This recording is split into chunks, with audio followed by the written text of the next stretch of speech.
So I now live with Nikolai Dogsuit. Nikolai Dogs. Is this what we're calling Scrimp now? Scrump is running Scrump? around right now in a tracksuit, and Ah! I don't know if you've ever seen a pug in a pug-sized tracksuit before, but like it goes together way better than it should. Like I'm just waiting to come out of my bedroom one day, she'll be wearing gold chains and inspecting a series of AK-47s, to be like, "This does not conserve you." Holy shit, my dog talks. Legitimate business, not for your eyes, human. This is dog business. What? What? How did this come to be? Like, I know you guys have been putting on little like coats and stuff on them, but or her rather, or it's her, right? Yeah, it's a her.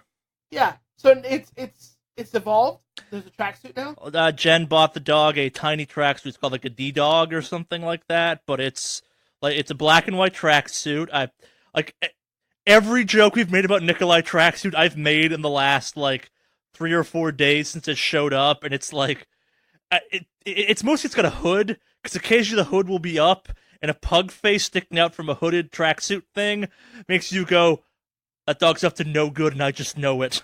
It's gonna go like rob a bank and blow up an embassy after this shit.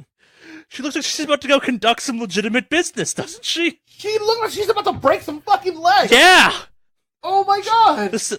Her friend Sergey's gonna come with the like fucking bolt cutters and cut some fingers off so they can dump some people in the LA River next time it floods or some shit. Yeah, my dog is menacing as shit for being like a 4-pound football-sized pug thing. Yeah, your dog looks like it has 2 bodyguards that are bigger fucking dogs next to him, kind of situation. But they're somehow less scary than it is. Yeah. Yeah, and like, oh, these are friends. Do not concern yourselves about them with you until you mess up. Then This is be very concerned. This is Andre and his brother Andre. They're both named Andre. Their mother was not creative. Jesus. Like I go back and forth where I'm like, is she about to go like coach the JV basketball team? Followed by, no, she's gonna go coach the JV basketball team so she's an alibi for crime. That is so fucking cool. Like I'm not sure if I should get her a shitty whistle that like is beaten up and let her chew on it some, or just like 3 dog-sized gold chains.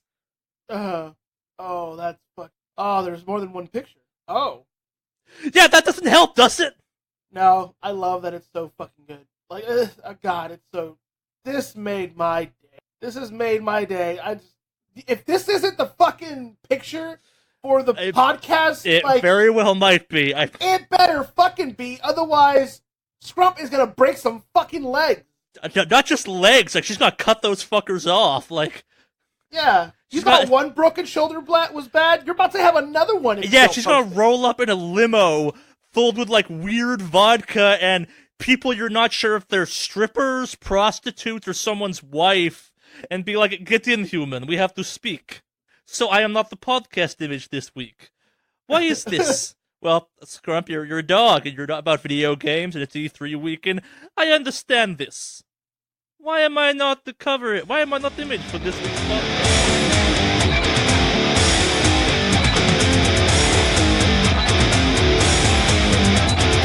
Hello and welcome to Wicked Awesome Cast, episode 109, the post E3 debacle episode. Yes, I am, of course, Maeve Online, and I'm joined here today with Charlie, aka Mordak. Of course, my AK is also Maeve Online. But yes, we're here to talk a lot of E3. It does debacle really feel... is the right word, even too. Like this E3 was weird, man. Yeah, I mean, some of it was kind of weird. Some of it was interesting to watch. Like, there are a lot of highs and lows. Some games that caught me off guard were kind of cool. Someone who literally had nothing to do all week except watch E3, technically, I will tell you right now, like, in my many years of watching and kind of following E3s, this was the fucking weirdest. Huh. Like, there's no one... Okay, I can actually point to a couple, like, specific things that were like, what the fuck is going on? This is but of it. But we'll get to those later. But like, unlike other years where it's like the Konami press conference was cringy, or like Ubisoft out Ubisoft, like this year Ubisoft was tame, and like Sony was weird, and yeah, Sony man, was really fucking weird. The weirdest had to have been Nintendo, actually, but we'll talk about that later. Oh, well, we can do that. I didn't get a chance to catch all of them, unfortunately, because like I've been so. You might be better off. Like, this was the first year of E3 that part of me was like, the fuck am I doing with my life? Like, I watched all of these press conferences.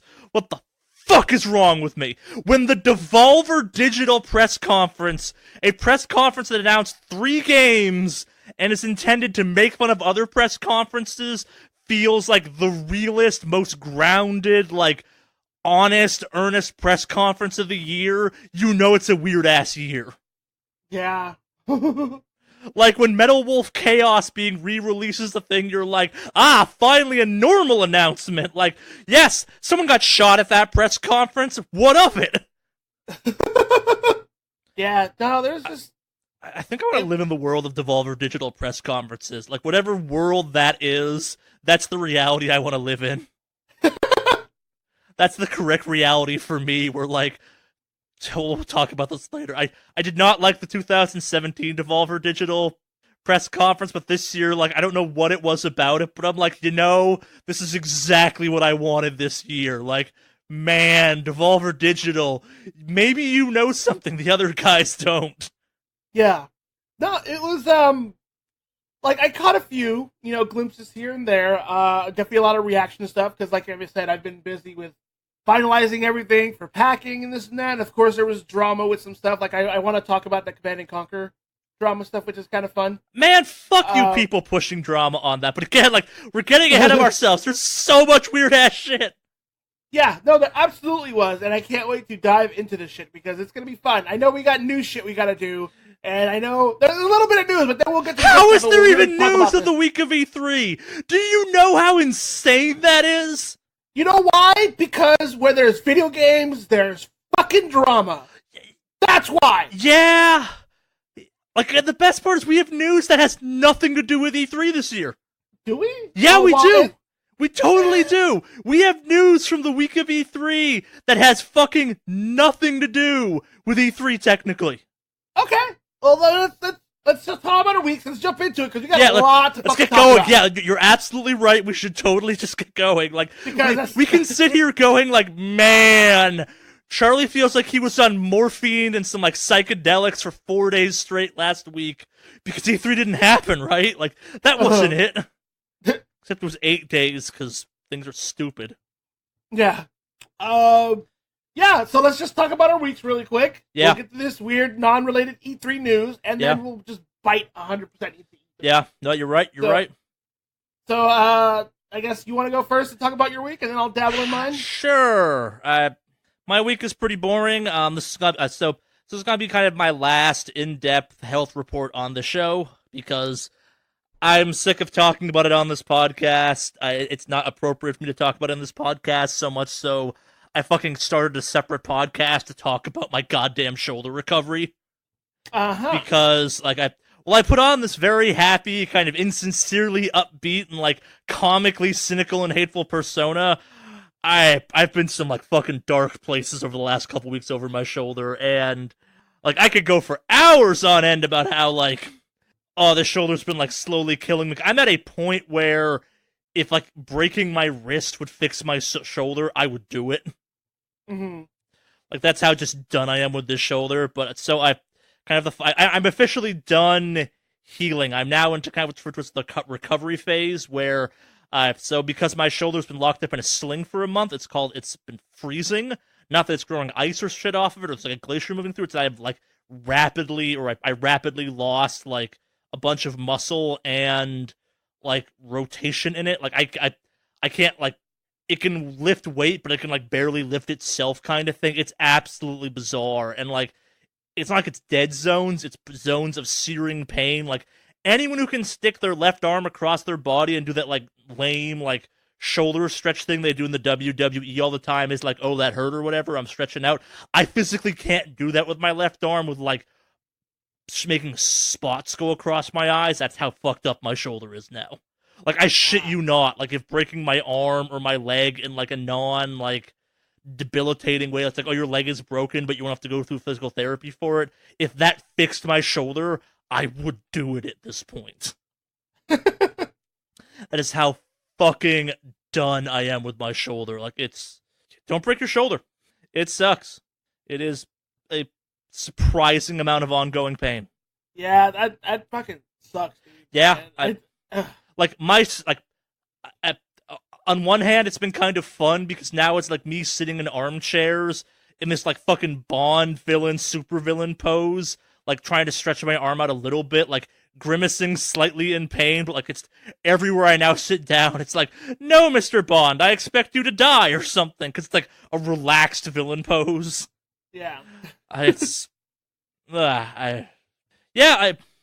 if you're curious, the other podcast is called This Is Why I'm Selling My Motorcycle. It's on all the stuff we post to, except like the actual website. It's kind of a hidden podcast. There's no website officially for it. Like, if you're curious, go check it out. This is the only episode I'm gonna mention this thing in because like it's such a bizarre departure from this thing. It's like it is a fucking downer. It is me like raw and depressed sounding episode after episode. It's not great. Like, if you've wondered how I've been so upbeat during this time period, it's not like I summon my happiness once a week for this fucking podcast. It's like, okay, like push it all down. Let's take some painkillers and do the Wicked Awesome cast, and then we'll go back to like contemplating chopping off our arm 20 hours a day. Dude, I feel dude. And then how long does it take before it actually recovers though? My next check-in appointment with, I guess so, like, I now get to start the best part of recovering from major injury like this, and if the heavy air quotations weren't implied, I'll fucking say, like, fucking air quotation open, best, funnest, happy-go-lucky blowjobby time, close quotations, part of this recovery is going to be PT. Have you ever had PT before? Physical therapy? Yeah. Yeah. No, not really. So I'm basically going to get my insurance to pay either, like, a weirdly, like, slightly out-of-shape depressed dude, or, like, an obnoxiously in-shape cheerleader personality ass fucker to torture me for 2 hours a week. Oh. Like, they are going to bend my shoulder into places that are, like, I shit you not. Like, this is gonna be pain that rivals me, like, when I left the hospital, where it's like, at no point when this thing was just broken did it hurt this much. Like, we're now going to enter into a realm where I am technically going to be paying someone. Like, I'm gonna have a dominatrix, or like, what's the male version of a dominatrix? Just a dom at that point? Say that again? I'm just gonna have a dom. I'm going to start paying someone to be a dominatrix because I get nothing out of this except, like, a medical bill and pain. Like, it's like, this is doing nothing for me except stretching my shoulder. Yay! Like, I've been through PT a couple times, and nothing's forever this bad, so I'm really not looking forward to this. Yeah. Yeah, as someone I don't even know what to tell you because it fucking sucks to hear about it. Like, as someone who still, like, it occasionally kicks my own ass in my sleep, because, like, I sleep wrong, and my shoulder's like, we didn't like that sleeping position. Like, I am not looking forward to this. Like, I have 6 stretches I'm supposed to be doing. On a good day, I can do, like, 4, and like, 2 of them are like, why don't you just kill yourself? Like, this hurts so much. Why don't you just end it a little bit? Do not commit suicide. Like, I almost passed out the other day when I was doing one of the stretches. Oh, what? I straight up have 2 stretches of the 6 I'm supposed to be doing I physically can't do because my arm doesn't bend that way anymore. And they're not, like, obscene, like, yoga person stretches. It's like, grab your right elbow with your left arm. And I'm like, nope, arm doesn't get past my right nipple anymore. Huh, that's weird. And also, ow! So, damn, dude. Yeah. Oh. Fucking yeah. But I'm in a smaller sling now, so I'm less awkward, and I can actually click my own seatbelt now and shit like that. I don't know. That's a plus, I guess. I wore pants that weren't sweatpants for the first time yesterday in a month. It was awesome. I'm like, holy shit, jeans are cool. I fucking lost like 40 pounds, too, in a month because it's like I'm not eating because I'm not doing anything. It's like, what'd you have today? Toast. What else? Water. Toast and water. It sounds very delicious. I need to go back to work because like not being in the real world is slowly making me go insane. But also like around 3 p.m. each day for the last month, I've like passed out for 2 hours. So who knows if I'm even ready to go back to the real world? Like I don't know. Oh yeah, you haven't been at work this whole time, have you? No, I've been now I'm California disability. Oh, Your tax dollars at work. well, tax dollars for the next day or so. Yeah. Damn, dude, that. This is what it's for, technically, though, too. Like, if, like, it was one says, "What's your problem?" I had shoulder surgery. Here's where that form is. We have a form for shoulder surgery. It's gonna suck to be you. Why is someone that works in one of the worst organizations telling me it's gonna suck to be me? Because that's how much it sucks. Great! But yeah, my fucking shoulder pain aside, I can play video games again. I've been playing some Destiny, been playing some Monster Hunter. Now that I can play real video games again, like I look at the fact I have Detroit Become Human on my machine installed, and I'm like, yeah, no. We're not playing that anytime soon. Fuck that. Oh yeah, like so overall, like you've gotten a couple little bit better at some games, but like, is it still pretty fucking bad overall? That I can play video games again. Period. Kind of. Okay, well that's good. So much so that like I went down a weird wormhole, and I texted you some about this. Where like while E3 was going on, I'm like watching E3 stuff during the day, like nonstop, and then from the hours of like 1 a.m. to 3, because I don't sleep anymore because of my shoulder, apparently, I'm like fucking watching like obscure MMO reviews and shit like that. So around like Wednesday, I found myself playing tons of like Blackrock Desert Online, which is a weird ass MMO that like maybe other MMOs should take a page from, but also like they should never have made Black Desert Online, but also like holy shit, that game's kind of awesome and terrible and awesome at the same time. Mm-hmm. Like it has a full combat system in it. Like it's got combos and shit. Like it's real time. Like not quite Devil May Cry, except the character I'm playing is fucking like female goth Dante from Devil May Cry, the character. That game is fucking weird. Like I wish there was a character in WoW that played the way the characters in Black Desert Online do, except like you can't make that system work in a kind of a tab MMO because I would just be fucking like doing backflips off enemies' skulls and like driving my weapon through their head. Like that's how fast it is. Yeah, I'm looking at this now and it looks pretty fucking interesting. I'm surprised I hadn't heard of it. When did this come out? It's been out for like 2 or 3 years. It's like $10 on Steam too. Oh, really? It is like it's a Korean MMO. So have we ever talked about my weird fascination with Asian MMOs?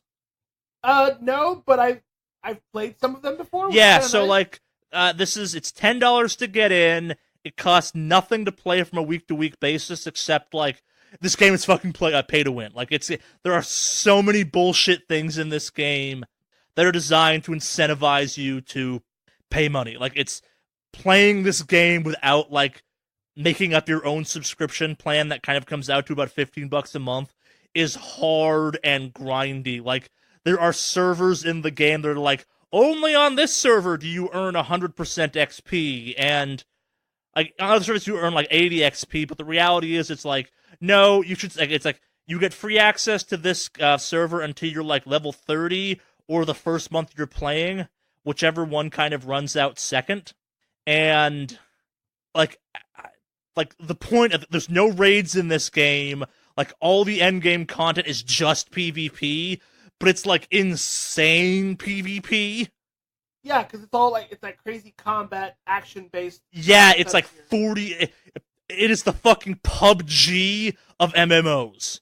It's like 100 on 100 brawls over castles and shit like that. Oh boy. It is nuts! Huh.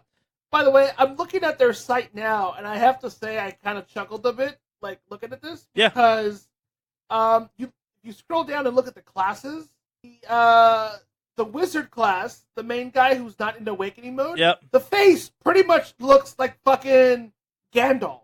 It looks like fucking Gandalf. Oh, so while we're on that topic, like, this game has the, like, for what this game is, has one of, if not the most in-depth character creation systems I have ever seen in a video game.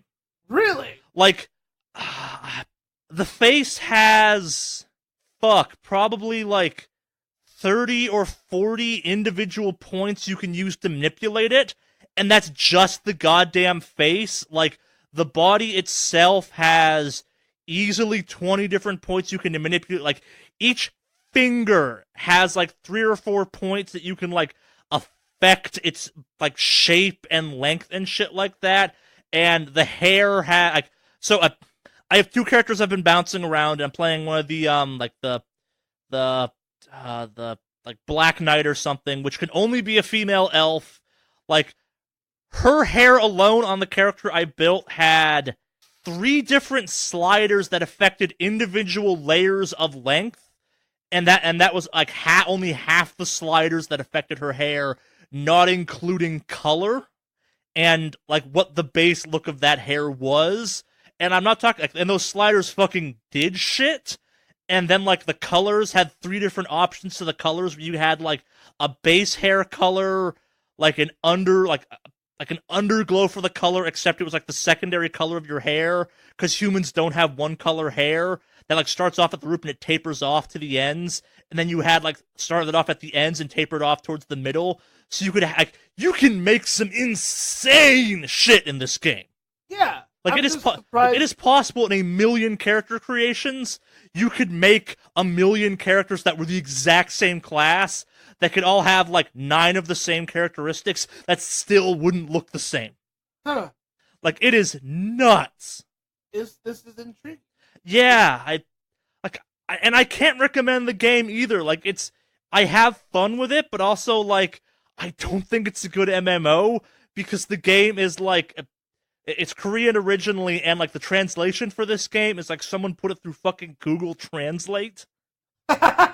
It's bad, and at the same time, like, this game, it's a Korean MMO. If you've ever played a Korean MMO before, they are like notoriously grindy.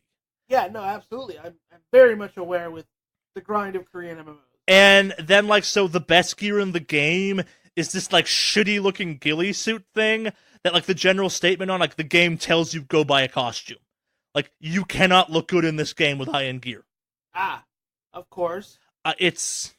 like, but it's also got some stuff that's awesome. Like, I can select a quest and press the T button, and my character will just kind of run to that quest location. And at the same time, like, if I get off my horse, I have to leave it somewhere safe because mobs will kill my horse, and then it's dead. You have to buy a whole new one? Yeah. Or there's just a cooldown? Yeah, they need to buy a whole new horse, but also at the same time, like, I'm also running, like, a business empire. Like, the money I'm getting in the game, I'm using to buy real estate and mines and shit like that, so I can, like, use that money then to buy gear and chemicals and weapons and like other property, but then it's also a fantasy MMO at the same time, so it's like, fuck, I'm 500 gold short of what I need. Guess I'll go murder a town of goblins quickly. It is so goddamn weird. Like, it shouldn't work, but then it does. I may try it out just to try it out. It is $10 on Steam. It is absolutely worth, like, it's the...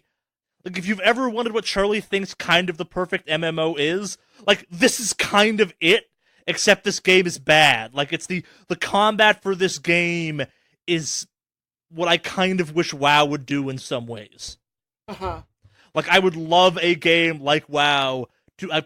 I just want an MMO with this type of... like, this is the combat system I've wanted for MMOs forever, and I just don't like this game because the story is, like, bad. Like, there is so much bad in this game, but it looks really nice, and, like, holy shit, that combat. It's like, it's a little simplistic, but at the same time, like, when you're fucking... it's like, when you are killing it in that game, you are fucking killing it. Uh-huh. Like, and you are doing some cool-ass shit. That does look... it looks pretty fucking cool. I'll have to check it out, and then I'll let you know what I think about it, but, you know, I won't have to do it until after all this initial stuff that I'm doing. Takes place. I totally understand. Like, it's... like, and every time I think I'm gonna stop playing and I play like another hour and I'm like, what the shit am I doing? Yep, that's the MMOs for you. Oh yeah, I'll just play a little bit long. Oh, what happened? Oh, the sun's coming out now. Okay. Yeah, I think I tried like 9 MMOs in like 3 days. Jesus, 9? Yeah, I went through a bunch. Fuck. You really are on this hunt for like an MMO to try out for a while, aren't you? Yeah, like part of me really wants to play an MMO. Like it's the I don't hate WoW, it's just not a game I want to play anymore. Like it's the I don't like the Death Knight is the closest any of those classes in that game come to kind of playing like Black Desert Online does, just because like the fucking Frost build, you can constantly be pressing stuff to do combos, which I find cool as shit. Like the Monk is a close second, except I just don't like the Monk. It's kind of like new agey and vibey.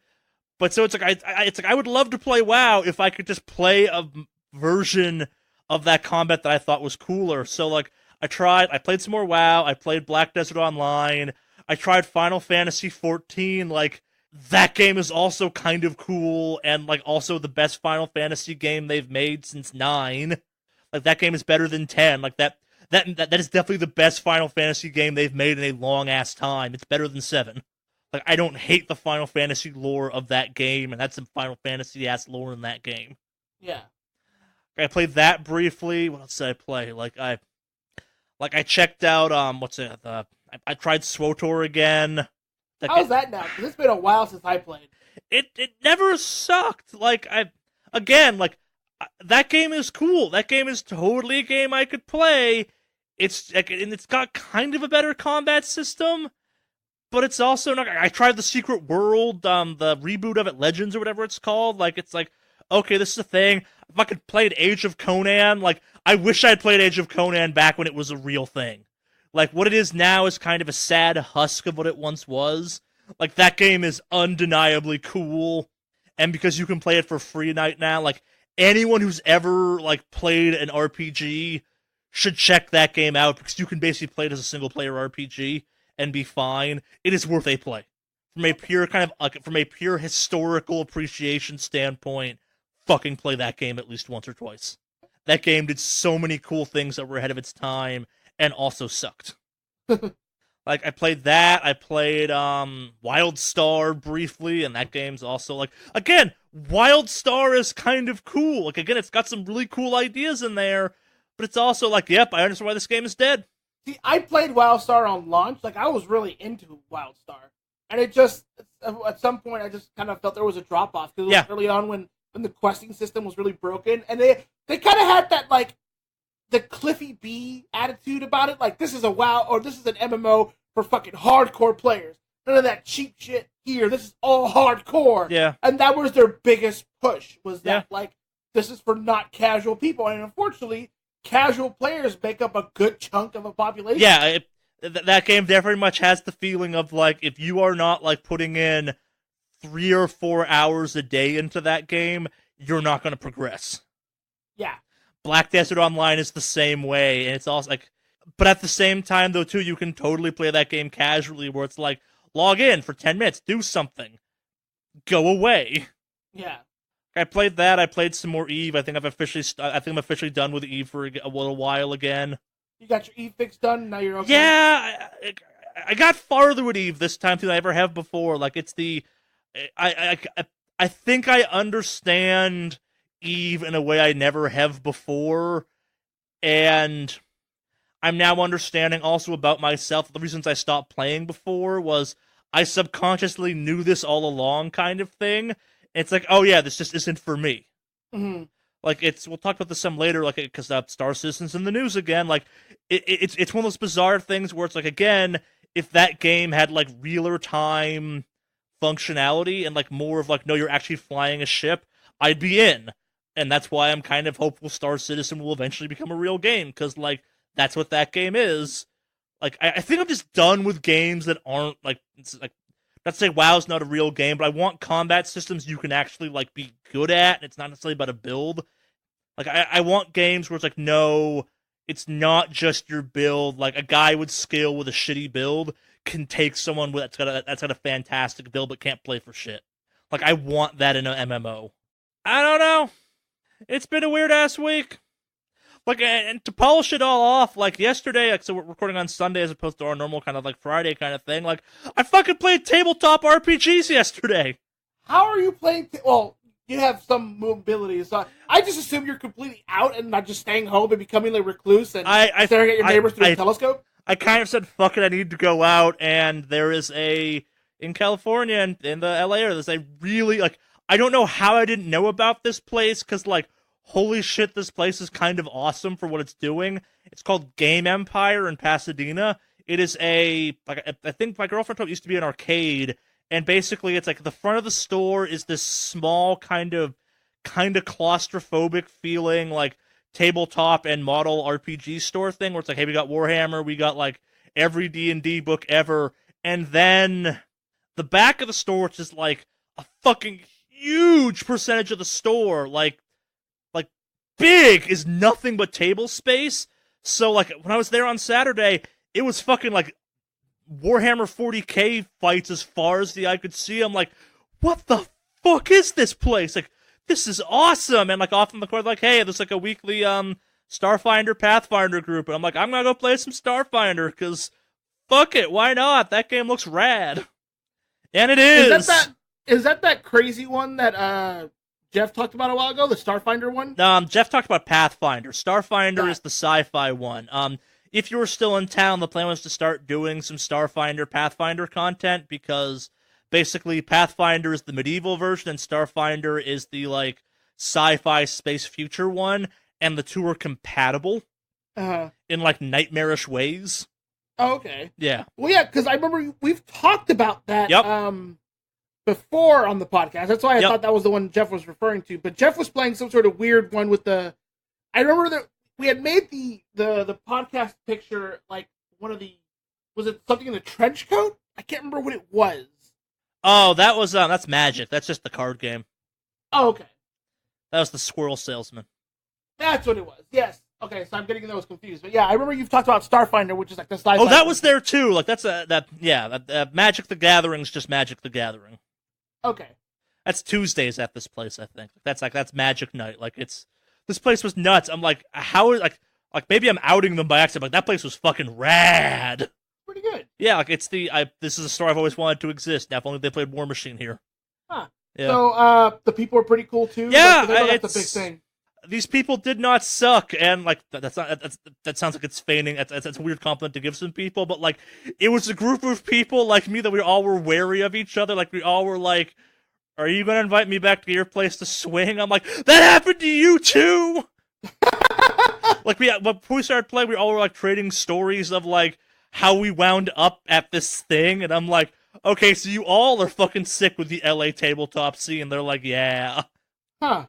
Well, that's pretty good. Like, I'm glad that, like, it's not that, well, like, oh, this place is cool and all, but there are some people who are really fucking weird. Yeah, it's tabletop, so there's always some weirdos.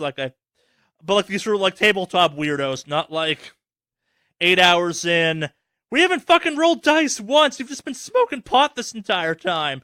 We're playing in our minds, man. No, you're not! Fuck you. Oh man! Well, I'm glad you're coping. You're not turning into a full indoor recluse. It's been a recent development. Like, the weirdness of E3 was like, I need to fucking not be in my apartment anymore for a little while. Like, what the shit is going on with my life? Yeah, you know, if this place turns out pretty good, since I mean, even though I won't be here, you should grab Jim and do like a video. Was it on site? Unplugged stuff. Yeah, we might do something like that's. It's a friendly place too. They would totally be down with that potentially. Yeah, see, that'd be fucking cool. So, yeah. I think that would be pretty good. I'd actually like to see it, considering I'm...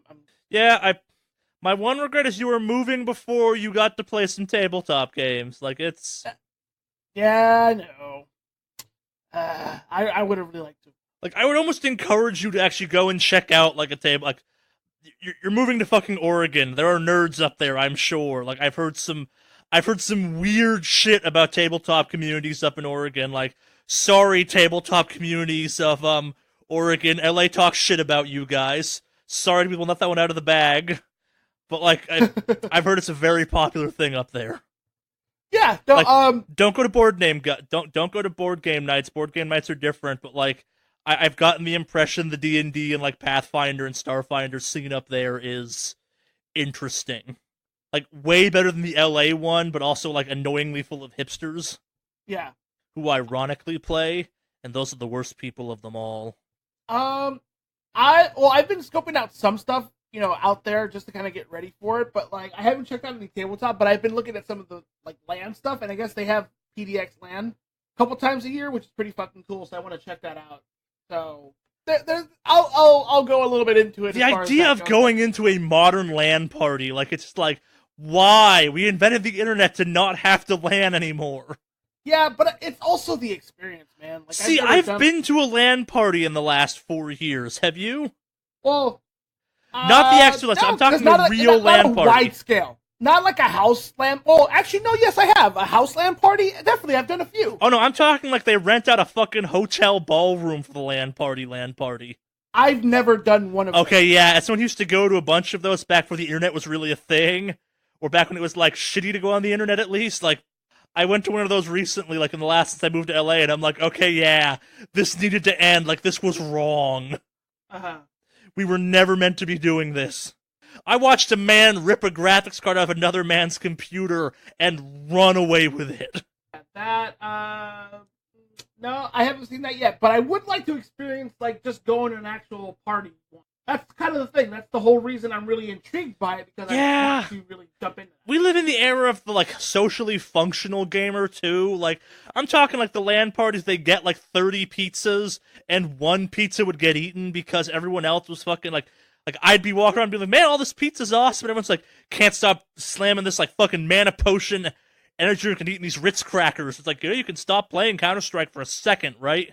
Yeah, I mean, I don't know, like, even though I know it's going to be pretty bad, and I like reading some of the rule stuff, because, like, some of the stuff is like, hey, you can't stay here, go home, sleep, shower, come back. Like, do not have sex at the LAN party. I wasn't planning on it, but now that you said I can't.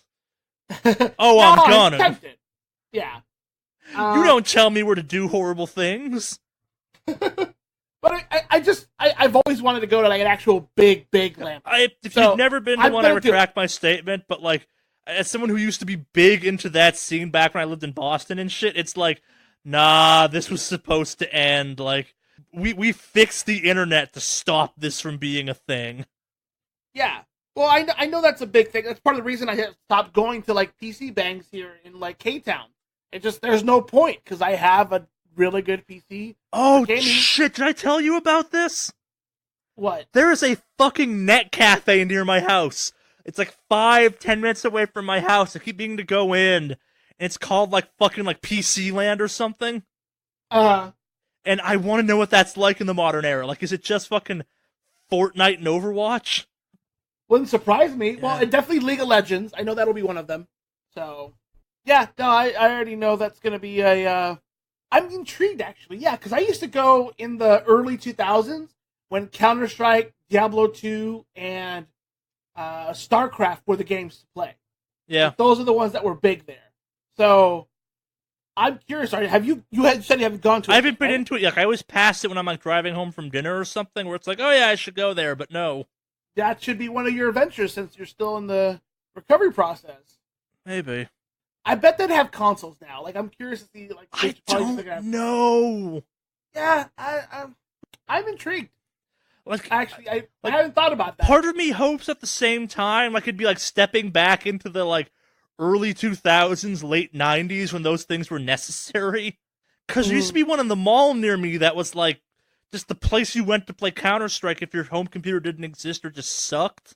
And I was sad that thing went out of business, but at the same time, like, crime at that mall went way the fuck down after it went away. Mm-hmm. Yeah, I don't know. I picture it being magical, but at the same time, I picture it being like, what have I done? I can't go back to the modern era. I assume it's very quiet. I assume the exact opposite because this is. I assume these are things that have existed since then. Mm-hmm. Like they're not new. I'm hoping, or if they are, that's even scarier. Yeah, I don't know because like I said, it's been a while since I've actually gone. So I'm not sure. Yeah. Although I'd like to hear about yours. I'll let you.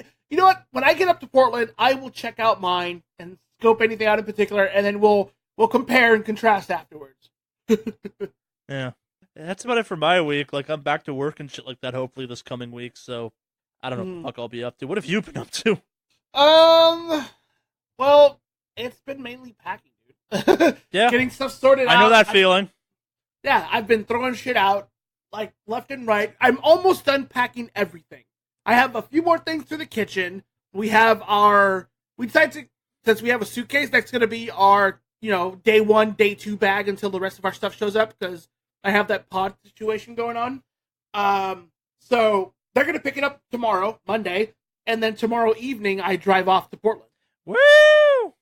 Yeah, so since this is Sunday, yeah, just letting you guys know, as when this podcast gets released, that's pretty much the same day I'm taking off. Kind of thing. Woo! So, soon I will be the only SWS member in LA. What? You have Jim? Oh yeah, Jim. Yeah.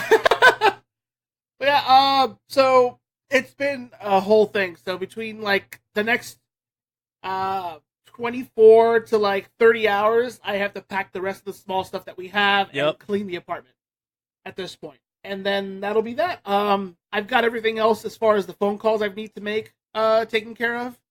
So, and I'm also thinking about getting rid of the car and getting like another one just because I'm not a huge fan of it anymore. So. That was a small ass car. I was meant to say something about that, but I'm like, I don't have the heart to tell him I don't like his car. No, it's okay. I totally felt bad for you the one time we came back from that concert. It was ridiculous. It was fucking rough for you, dude. You're also tall, so like, yep. I felt really fucking bad for you. I get it. Let's just load this small giant into this car. Oh, it looks uncomfortable. It is. Yeah. So, I'm thinking about switching to getting like I want to go back to a stick shift car just because I miss it. And up there, it'll, it makes sense with the traffic not being so bad. But I also just want to flat out just get a Subaru, to be honest. So, I like mine.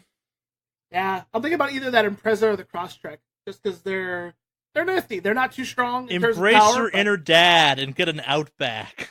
Really embrace that Midwestern lesbian vibe I got going on with my car. But I guess the only question at this point is, should I get it before I drive up there or after? No, because I guarantee car taxes are less in Oregon. Yeah, but if I tell them, hey, I'm moving to Oregon tomorrow, maybe you guys can give me a deal. No, they'll be like, sucks to be you. Okay, well then I'm waiting till I get up there. So, but yeah, let's see. So, my huge chunk of my time has been basically packing and handling any details. Everything's confirmed. I got stuff to take care of. I do have some decisions to make, like, do I want gigabit internet or not? So, that's something that has to be decided soon. I can get that set up, because I guess the area that I'm in offers gigabit, which is pretty cool. What else? Have you heard of a game called Dauntless? Yes, refresh my memory what the hell it is, though. So, Dauntless is this pretty cool game. You play something called a Slayer, and what you do is you travel on this aircraft. You're coming there to help out with a beast infestation. I fucking it's the Monster Hunter ripoff. Let me explain. It's not a Monster Hunter ripoff. Let me explain. Do you hunt monsters? Okay. Let me explain, Charlie. I played it. Let me explain. So you're a Slayer, and you're gonna hunt down beasts. Now, you arrive to said island or land, and you're assigned a task to kill certain monsters on a board, or not monsters, beasts. Okay? Typically a beast. And a beast. You have a series of weapons to choose from, things such as a large hammer, a large two-handed sword, a very fast two-handed type of setup weapon, and I think there's one more, I forget what the other one is, but you use your weapons to hunt down these beasts by yourself or with a party of friends, up to 4, and you follow them around the map. You shoot flares, let them know where they are. You kill them, and then you collect and harvest their, the loot, and then upgrade your weapons and things like that. But I swear, it's not Monster Hunter. Well, so you may not know this. We actually shot video for this game a while back. and it was there. So I have been a secret backer of this game since like the first alpha release of the game. That was like super close. I was a fucking alpha tester for this game. Yeah, I'm in the beta right now. It's open beta. You're in the open beta. I paid money to be in like the super secret alpha than the super secret beta because I fucking needed like realer Monster Hunter in my life. Like, so the story of this game basically is like they did their first, like that you could play it, and a week after you could play it, they announced Monster Hunter World. Yeah, it's like, fuck, they just killed that game.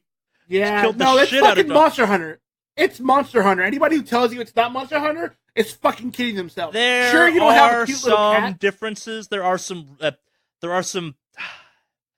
weapons in Dauntless I find genuinely cool. Like the chain blades have some interesting movement mechanics based around them. Oh, I love those. Those are fucking great. Yeah. Those are my favorite ones. I even like the hammer because like you can do this thing where you run, and I guess the hammer has a gun in it. Yep. And like you can use it to basically launch yourself in the air and then fly down and strike with it. You can like shotgun up your hammer strike, so when you swing, it shotgun blast. Like you never checked out the gun lance in Monster Hunter if you're finding that new, but no, I didn't get a chance to play that far into Monster Hunter, but I do want to go back and actually do some more Monster Hunter. Yeah, it's weird. Like Dauntless is the best version of what Monster Hunter used to be that I've ever played. But now Monster Hunter, it's Monster Hunter World, and it's now like so much better than Monster Hunter ever used to be. Like it's this absolutely just bizarre concept to me where it's like Dauntless could have been the best Monster Hunter I'd ever played if Monster Hunter World never come out. But then also like it's weird because some of the monsters in Dauntless, like I love the monsters of Dauntless. They have so many kind of crazy dynamic things that go on with them. Like I genuinely enjoy the monsters of Dauntless more than the monsters of Monster Hunter. But like everything about Monster Hunter I like more about Dauntless on kind of like a across the board scale. It's like there are some cool weapons. The flare system for some reason I really dig. And the monsters themselves I think have some really cool variety in the fact that they kind of feel like crazy MMO bosses with that fucking owl thing, like punches tornadoes at you. There's not much like that in Monster Hunter. Monster Hunter's a little bit more grounded feeling in its monsters, and I wish there's some of that weird, like, hey, it's a owl bear thing, and it fucking like punches hurricanes. What? Huh. Yeah. No, it's so. How can I put it? I really did kind of enjoy playing Dauntless. It's simple. It's very casual. Yes, it is. There's not a lot of complex shit going on with it. Dauntless is kind of like, so to call it even levels is disingenuous. It's like arenas almost, unless they've really changed that part since I last played it. Like they're not open levels really. It's like they're arenas. Yeah, absolutely. Like there is some, and that's kind of what old Monster Hunter used to be. Like it's really weird because this is definitely like, okay, so Nintendo's busy putting out like Monster Hunter Generation Ultimate Edition out for the Switch. Dauntless is the better version of that game, kind of, because that's the one you can compare it to. But then you have World where it's like, no, it's a fucking open world and the monsters will fight each other and shit like that. Like, it's so weird talking about Dauntless for me at this point. Because, like, Dauntless 2 years ago is something I was like, yeah! And now I'm like, who gives a fuck? Yeah. I look forward to it being done. Like, it's weird, because I could totally see myself playing both to a certain extent. Yeah, no, I'm interested in it, I will say. Just because, like I said, I played it a little bit, I enjoyed it, because it's just really simple, I guess. It's kind of fun, it's very casual. So it's... I want to see how it goes, but I also want to play more original Monster Hunter, just to kind of really give it a fair comparison. If you were to pick one of the two, Monster Hunter World is the better game, hands down. Like, there is no way you can argue Monster Hunter World is an inferior game in any way to Dauntless. Like, what they're even aiming for end of game, for kind of like final game for Dauntless, it's like, no, Monster Hunter World so took the wind out of your sails so hard it's not even funny. But you can be the best old school Monster Hunter if you want. Yeah, I mean there will be a market for that. Yeah, for sure. So that can. I am that market kind of. Like I'm sitting here going like, huh, an old school Monster Hunter, you say? Yeah. So, yeah,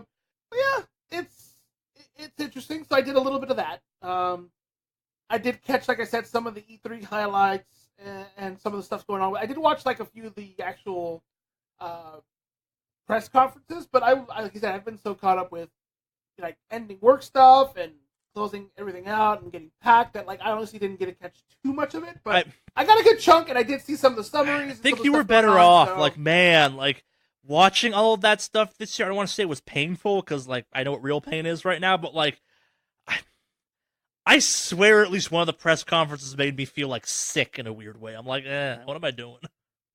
Really? Wow. Yeah.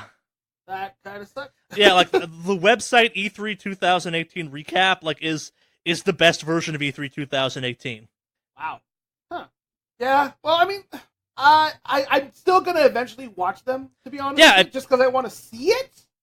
But like the ones that I haven't seen 100% yet. But like. And part of my disdain for this year is last year we talked over it kind of thing. I just kind of had commentary going on top of E3. And the reality is, once you're not doing that anymore, E3 for me was like, man, this is the worst version of E3.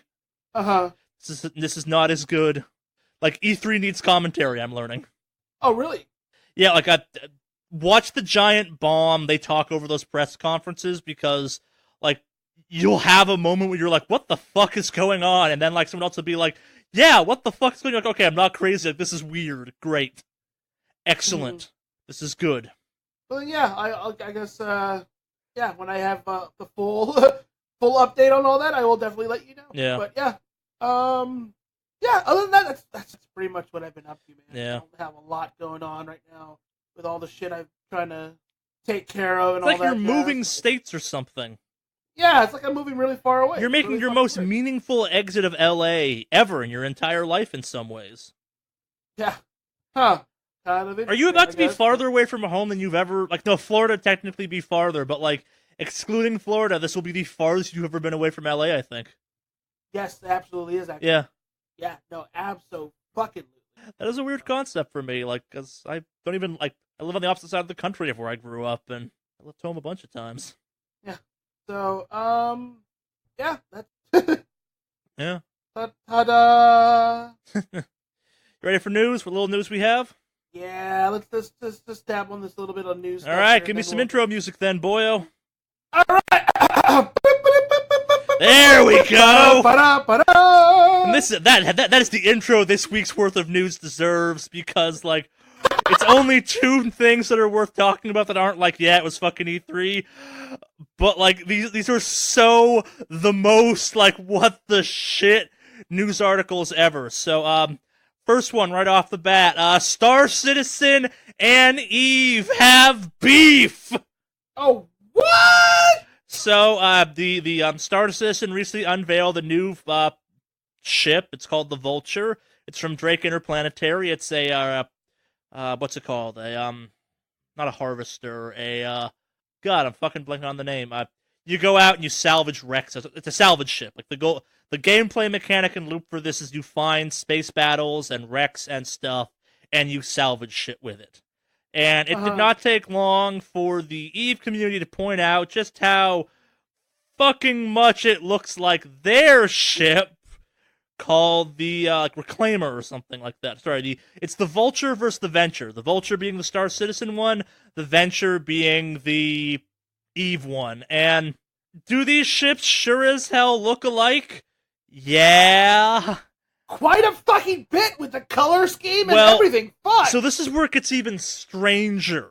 Because if you then go back to, so Chris Roberts, the guy behind the whole Star Citizen nightmare, however you want to think of it kind of thing, had a game from way the fuck back when called like Squadron something. Like one of the games Jeff loves, like Freelancer was his game. And you know what's in that game? What's in that game? A ship that sure as shit looks a hell of a lot like the new Vulture, and therefore a shit ton like the Venture. And I think that game's from like the late 90s, early 2000s. Yeah. Wow, they're really fucking similar. Well, so and this is not that. So what's even weirder is this is not the first Drake ship that kind of looks like this. So look up the Drake Dragonfly, and that's like a jet bike you can get in the game, and like Drake has a pretty kind of unified look to them, which the Vulture's no exception to. The Drake's whole thing is they're industrial ass ships. Uh-huh. Like the jet bike Drake makes looks a hell of a lot like the Vulture, which means it looks a ton like the Venture. And like I guess I could see if you take the scale of these ships, like the Venture is like a quarter the size. The Vulture's the quarter the size of the Venture. Like the Vulture's a one-man ship, and it's like scaled appropriately for that and stuff like that. And like, but they're similar in function, kind of, but not really. And it is so fucking weird because Eve and Star Citizen don't really seem to care about this that much, but the two communities are fucking at each other's throats. Well, I can imagine considering they pretty much look like the same fucking thing. Like, I mean, I get it. It's based off of like a uniform design, but dude, it's for me. Like, my opinion, this shit looks way too fucking coincidental for it to not be. Damn it! It's I don't know. Well, so I did see that. I like the memes that are popping out from this whole fucking thing. Yeah. But yeah. So okay. So they have beef, but what's going on with it? Is it going to become a PUBG Fortnite scenario where they're going to sue each other? Kind of bullshit. I don't think the companies themselves care that much. So I am actively trying to figure this one out because there is the reality is neither of these ships are kind of original looking ships. Like this is not something that's all that different. Like I said, the guy who's making Star Citizen, like the guy who's in charge of it, has a game that has multiple ships that look like the Vulture, which means if you want to get technical, Eve ripped off his ships. They're just blue. Like the fact they're both yellow, I think, is the problem. And the reality too is I'm pretty sure I could find like a bunch of video games that have like drones or ships or whatever that kind of look like this. It's like you said, it's not that for like a working ship. This is what a working ship looks like in the grand scheme of things. Like it's the yellow that's the problem, I think. Okay. Yeah, I mean, if the color scheme was different, maybe, but that's still pretty fucking close. Yeah, it is absolutely weird. Yeah, I wonder how many more of these little pop-offs are going to happen. But, like, I mean, if the companies aren't really giving a shit, I guess, it's kind of okay, I guess. I mean, they realize they're in a similar genre. Yeah, and there's been some shots fired back and forth, like on Twitter. Like, the EVE Online Twitter got out there and was like, I guess imitation is the sincerest form of flattery. It's like, okay. Yeah, I saw that. Yeah, mostly it's the EVE community, and they're kind of off in their own special corner, being like, "We're special." Yeah, it's EVE. They've felt they've been long. Indeed. No, but I guess like kind of in my spare time, I've been following this, and this like all happened over E3 because like as much as E3 kind of brings everything to a screeching halt, some shit like EVE and Star Citizen aren't affected by that because they kept chugging along to what they normally do, and it's like, wait, wait, why is this going on this week? Oh, because it is. Mm-hmm. Of course it is. Yeah. Yeah. I mean, hey, I want to see how, like, if it's gonna just start, people are gonna start picking it off even more and more. We're like, oh, well, this ship looks like this now, and this one looks like that. But I mean, like I said, at the end of the day, as long as the companies are just having little digs at each other and not really like, going legally, then it's not clear what's gonna happen next. Yeah. Well, as long as it's harmless fun for now and there's nobody like suing, then we're okay. I guess that's my stance on it. Yeah, it's mostly it is mostly the Star Citizen groups being mad at each other, or it's the Star Citizen it's the fan base, like it's the both have real special fan bases at the end of the day. Yeah, well, I mean that's fucking fan bases. They're always gonna fucking be like that. No, but like in the grand scheme of things, you have one fan base that's like really afraid they're funding vaporware, and then you have the EVE fan base that like is very kind of like locked into itself, and when those two collide, it's like, oh, 80% of these populations are trolls. Got it. Like remember, one of these games has a history of like real world consequences to their game. Like true. Someone right. cut the internet cables to someone's house over EVE. That's right. Yeah. Like people have been DDoSed. Like I don't think anyone's been killed like happened in Niantic, but like it reached that same level of like, what the shit? Yeah. Well, yeah. I don't know. Maybe it's because I don't really care about either of the games, and I'm not so like, oh, this is a thing. I'm just kind of like, oh. Yeah. Like I said, like this is just some news I found deeply entertaining, and it's like it's blowing up in ways that it should not have. I wonder if it's only blowing. Like, how long? When does this design get released? Like Friday. Oh, okay. So it can't be like, oh, well, maybe it's popping up now because of the whole PUBG Fortnite drama, and they're calling each other out for similarities here and there and all that. But this just actually no, this is like crazy recent. Yeah. Okay, then never mind. I can't associate the two with that one. Yeah. Well, so I guess the other piece of news. Speaking of Fortnite, remember when you said your Fortnite account on your PS4 worked with your PC account? I never actually synced. I didn't actually log in on Fortnite on my PS4. I played it on my PC more than anything else. Yeah, no, I didn't mean to single you out that way, but it has come to light that if you are a PS4 Fortnite player, your account does not work with anything else. So if I use my account that already works for everything else to log on to PS4, I think you have to make a different account. Really? Or at least like none of the purchases get synced across the account. Like, so what happened was, for a surprise, Fortnite came out for the Switch, and a bunch of PS4 owners tried to log into that on the Switch, and nah. Yep, I saw that. And it's because this whole, is it on Sony's end? They're being super like, we don't want to do cross-player, cross-platform, because they're fucking assholes. It's not clear what's going on. Like, at end of the day, the idea of cross-play is whatever. The idea of cross-saves, though, is something like, it's like the Destinies, the Fortnites, God, I'm blanking on them right now. There are lots, like, the fucking, Rocket League. Like, if you don't want cross-play, fine. But at least allow these accounts to sync, like, whatever data they can across the board, because I would buy a game on all of the consoles for Destiny to a certain extent if I knew I could just transfer my characters around. The fact that I can't is fucking ridiculous. We've talked about it before in the past, and I've been like cross-play is whatever. Cross-save, that's what I care about. And especially in a game that's literally a free-to-play microtransaction hub like Fortnite is, that's super fucking shitty. Yeah, no, it's shitty, and it feels like Sony has a long-running history of this shitty behavior, because a lot of other games are cool with playing with each other. Like, with Rocket League, PC, Xbox, and then who else has that shit now? Switch? Well, and I like play devil's advocate for a second. Go back to the Xbox 360 era, and Microsoft was not playing nice with anyone. Like, they were fucking middle fingers in the air. We are king, fuck all y'all. And, like, companies can change. I think Phil Spencer's done an amazing job at kind of changing how Xbox is perceived. But I think at the same time, like, if they were on top right now, I bet 50-50 odds they wouldn't have crossplay either. I don't know. They've been a big push with, like, because they're not in the lead by so much. But with the PC, really? Well, so they own PC. Yeah, that's what I'm saying. Like, they've been dabbling in, like, PC, Xbox. I'm talking, like, with stuff. The Switch and stuff like that. Like, I think it's like, you wouldn't have Xbox out there pushing for crossplay if they were the dominant console.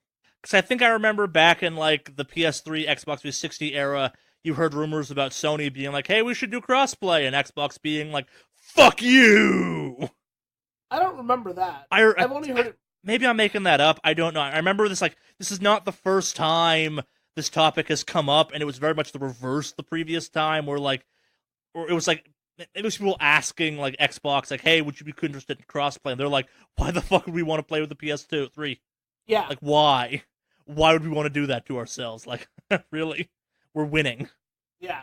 No, absolutely. Again, even Phil Spencer's gotten out there and been like, yeah, previous attitudes at Microsoft have changed since then. I'm like, yeah, they fucking have, because you guys are losing. Well, I just think overall, regardless of you being on top or not wanting to do crossplay really fucking kills stuff. And like the fact that like Fortnite, which is just really been across over the board for multiple platforms, even mobile and all that stuff, if you're the only one holding out, you look like the asshole, and it's bad fucking PR for you. Like, especially now, because like some of the exclusive stuff, which we'll get into, is starting to loosen up for Sony, it feels like, because now you have Kingdom Hearts coming out on Xbox, so you know you might want to play along, unless you fuck up, See, that becomes I don't that, think but of Kingdom Hearts as much of an exclusive as you think it is, or as big a deal. But we'll talk about that in a second. Okay, we'll get into that then. Yeah. But yeah, so yeah, sorry for you PS4 Fortnite players. Enjoy your Soul environment. I guess the rest of us will be playing together mobile PC. So sucks. Sorry. Oh, so and for record, the game I was thinking of was Wing Commander. There's a ship that looks exactly like the Vulture and the Venture. It's just gray. Oh, okay. I think Chris Robert made Wing Commander. Well, I think all those things, particularly the Venture and the Vulture, whatever, just remind me of fucking Speed Racers from Star Wars or Pod Racers from Star Wars Episode 1. That's all they remind me of. Yep, you're not wrong on that one either. Yeah. Yeah, it's immediately what I thought of when I saw that fucking thing. Like, oh, that's a fucking that's a Speed Racer or a Pod Racer, whatever the fuck they were called. Pod Racing. That's what it was. There we go. Sorry, I just couldn't let that one go. Yeah. So Anakin, if you're out there, you can fly in space using this thing here as well. If you're not burned to a crisp and flying a TIE fighter instead. Yeah. Freelancer for life. Yeah. Fucking space pickup. But yeah, so that's it for news. Again, like it was E3 this week, so I just really wanted to bring those two to light because I thought they were fucking hilarious. Yeah, no, that is pretty funny, I'm not gonna lie. It does look kind of interesting, kind of funny, I gotta say. Yeah, so you fucking ready for E3? Let's dive into this shit. So E fucking 3 2018. E3 2018 for the less profanely inclined, I guess. Was too goddamn long. I don't ever want that show to start on Sunday ever again. Like, I thought last year would start on Saturday. That was a bad move. Like, when we got to Tuesday, and I'm like, oh god, there's still 2 more days of this shit. It started Saturday this year. Yeah. Yeah, because the E3 conference was Saturday. Yeah. Or E3. Yeah, fuck. Ah! Yeah. You know what I mean.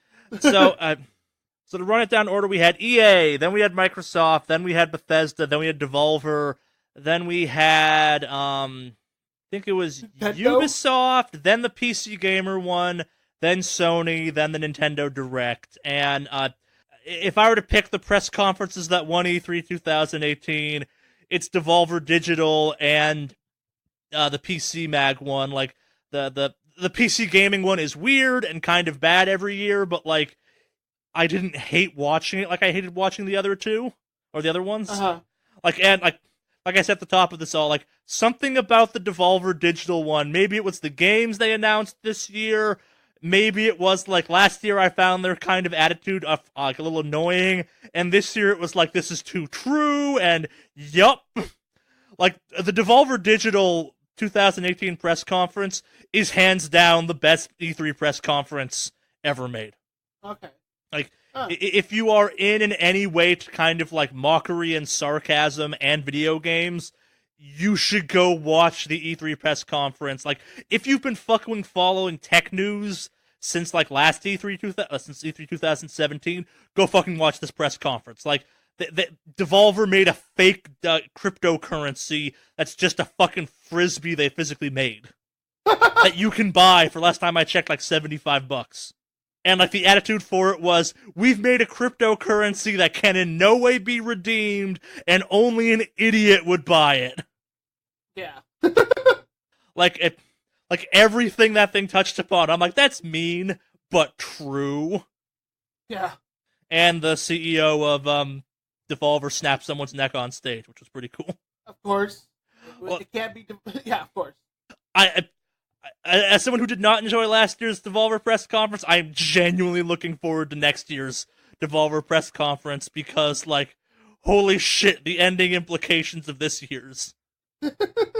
And the fact that press conferences can now have, like, to be continued at the end, and I'm like, man, I want to see where this shit goes! Yeah. And at the same time, they unveiled Metal Wolf Chaos coming to PS4, Xbox 360, and PC, which is awesome. Because I've almost bought that game for $100 on numerous occasions. Uh-huh. Are you familiar with Metal Wolf Chaos? No? Well, so Metal Wolf Chaos is an action video game. It's a mech video game that's based around the idea that imagine the president of the United States was a mech pilot, and a coup was staged by his vice president, who was also a mech pilot, and part of the game consisted of the president of the United States busting out of the Oval Office in something called the Metal Wolf Chaos Mech, which is a mech that kind of has two bumblebee things on the back of it. They're just fucking full of guns. Uh-huh. And it has terrible voice acting, and it's got Xbox level graphics, but it is the most charmingly weird bullshit thing ever. If you don't know what Metal Wolf Chaos is, pause this podcast and go Google a YouTube video of Metal Wolf Chaos. I suspect the Super Best Friend guys have the corner market on that thing because they were big into that game. But Metal Wolf Chaos is a game that I have almost bought on numerous occasions because I'm that game is dumb in the best way possible. Well, I'll definitely have to check it out. Yeah, it's awesome. But enough of that. Weird E3. As you said earlier, Kingdom Hearts coming to the Xbox One, not a Sony exclusive. They showed that same Kingdom Hearts trailer at 3 different press conferences. The Square Enix press conference was a half-hour long. Yeah. I totally forgot about the Square Enix press conference. That was... The Nintendo thing felt like you came into it halfway through, and... Have you watched the Nintendo one yet? No, I did catch some of the highlights, specifically. You mean the one highlight from it? That it was half the video? Oh, what, Smash? Yeah. Well, that's what people fucking wanted, man. You have to go watch that. That is 10 minutes of them revealing characters, and it goes from yeah to why are you doing this? No, I saw the reveal. Stuff for it. That's not it's... Fuck, that was long, but I'll get into it when we talk about the Nintendo stuff. But so just want to go through stuff in order. I'm excited for it. Yeah, let's just go down the gauntlet. Here. Okay, so let's go EA. chronologically. So EA.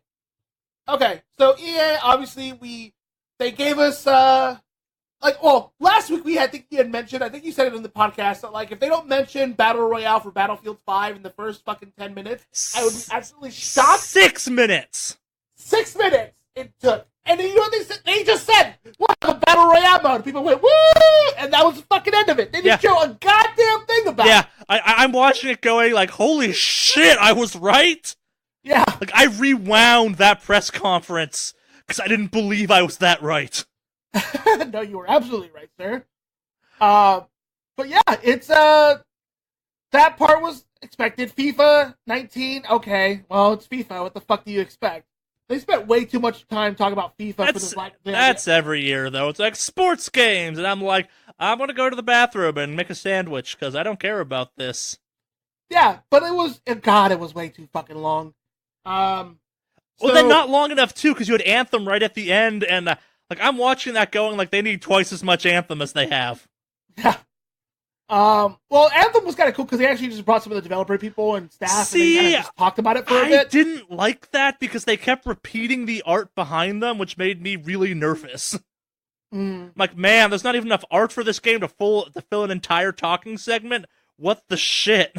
Well, I don't think they had enough that they wanted to show off, is my guess. Make some art you want to show off, then I'm sorry. They repeated the same art 3 or 4 times, I think, and as someone who's a little bit worried about that game because EA, that was disconcerting. The only reason I'm not we should be worried about Anthem is that a bunch of people played it, I guess, and it's no, it's cool. This could be a cool game. Yeah. Well, I mean, Anthem looked pretty fucking cool. Yeah, it looks cool. So I did enjoy Anthem. I did like some of the Battlefield 5 stuff they talked about. It looks pretty good. I did I think I may be right or wrong about this one, but they mentioned that obviously all the physics and everything involved in Battlefield 5 will work in their Battle Royale mode. So that'll be pretty cool because obviously one of the big strategies for those type of games is to build and to hide behind that stuff when now they're in a building, let's just blow up the fucking building. Yeah. Which is pretty fucking cool. Yeah, I think EA has the problem though too of, are you going to buy Battlefield 5? I may actually. Okay, so I was gonna say it's I think they have a hard time. Anthem is the first thing from EA in a long time I've been hey, I want to check that out. Like, I only bought Andromeda knowing Andromeda was bad was because I like Mass Effect. I think that's a company, they have a hard time getting people to, like, buy into stuff they weren't already into of their stuff, if that makes any sense. Uh-huh. So I'm watching the Battlefield stuff being like, yep, I don't care about this game. Like, this looks like Battlefield. Yeah. No, I mean, I'm interested in it. Like, I will definitely play it. Yeah. I do like the idea that there were a big push towards no How many loot times did they say boxes. no loot boxes in that goddamn Well, you know why? conference? Because they're fucking terrified of the backlash because of what happened with fucking Battlefront 2. Yeah. And you know what? I gotta give them a lot of credit. They admitted that it was a mistake on stage. They're like, you know what? This just didn't work out. This and that. And I liked it. Like, I liked that they were kind of upfront about it and they want to avoid some mistakes. And they kind of went into it and they came out it the right way. I gotta say, I'm still a little standoffish just because it is EA. But I don't know. We got an apology for Battlefront 2. Like, that's big. I'm like, what the fuck is going on? This is out of character. Yeah. So I have to say, like, all right, I'm still apprehensive, but I'm As right you now should I'm be. in. Yeah, and I'm kind of in for Battlefield 5. Mainly because also they have that Battle Royale mode, and I'd like to see how they're going to do their Battle Royale mode. They have a pretty solid engine. But yeah, other than that, I mean, we'll see what they have in store for that. Anthem, I kind of like. I kind of wish it was a first-person kind of game, kind of like more like Destiny, but it's kind of cool how they gotta check it out. And this is gonna sound weird because this is gonna sound real weird actually. Because it's an EA game, I actually feel comfortable getting it for PC. Oh, okay. Well, that's fair. Like it's being made by DICE, kind of. Like, it's the DICE engine. That's a cool ass PC engine. Like, this is gonna sound really bizarre. If it's a shooter that EA has touched in some ways, I'm like, oh, it's a PC game. Got it. Yeah. What is it about? You know, one of the things I really caught about Anthem that I really liked What? is you can change your Yes. javelin at any fucking time. That is whatever you want. That is you don't have to be. That is a Go ahead, feature that I'm like, oh, that's kind of neat, whatever. And then I played Final Fantasy XIV some, and you can also do that same thing in that game. And it's as simple as changing what your weapons are. And it's like, man, more RP. It's like more MMO should let you do this.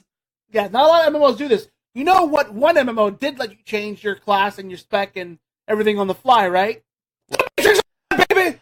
So I forgot to talk about this as part of my week. So I watched a shit ton of documentaries about, like, why MMOs died, doing my research into MMOs, and like, everything you've said aside, that game was going to die anyway, man. Like, the fact there was buildings that looked the same, like, that was the most slapped together MMO ever. I know you love that game, but, like, when you just lay out the facts impartially and just kind of matter-of-factly, that was a bad game. Oh, no. Yeah. I'm not going to deny that. Yeah, like, it's like, the guy even tried making a case for the community that was like, this game's kind of cool, and he's like, no, like, this game was kind of suck. So the only thing that made it work was a continuation of The Matrix. He's like, and I get it, but man, like, this game does not deserve any of the love it has. No. I'll have to agree to disagree NPCs on that that one. could be controlled. It's like the coolest thing was NPCs that could be controlled by community people. It's like, I said that would be cool in more video games. But he's like, but everything else in this game was not good. There are some aspects of it that were really good, but I will say, like, the support, any expansion of what they were going to do with that game dropped off almost fucking immediately. And that pretty much just led to its downfall and any kind of actual support and updates and changes. Like, it just kind of died after that. But, well, it died pretty early on. And then, yeah, it was a mess. But, anyway, I digress when it comes to that.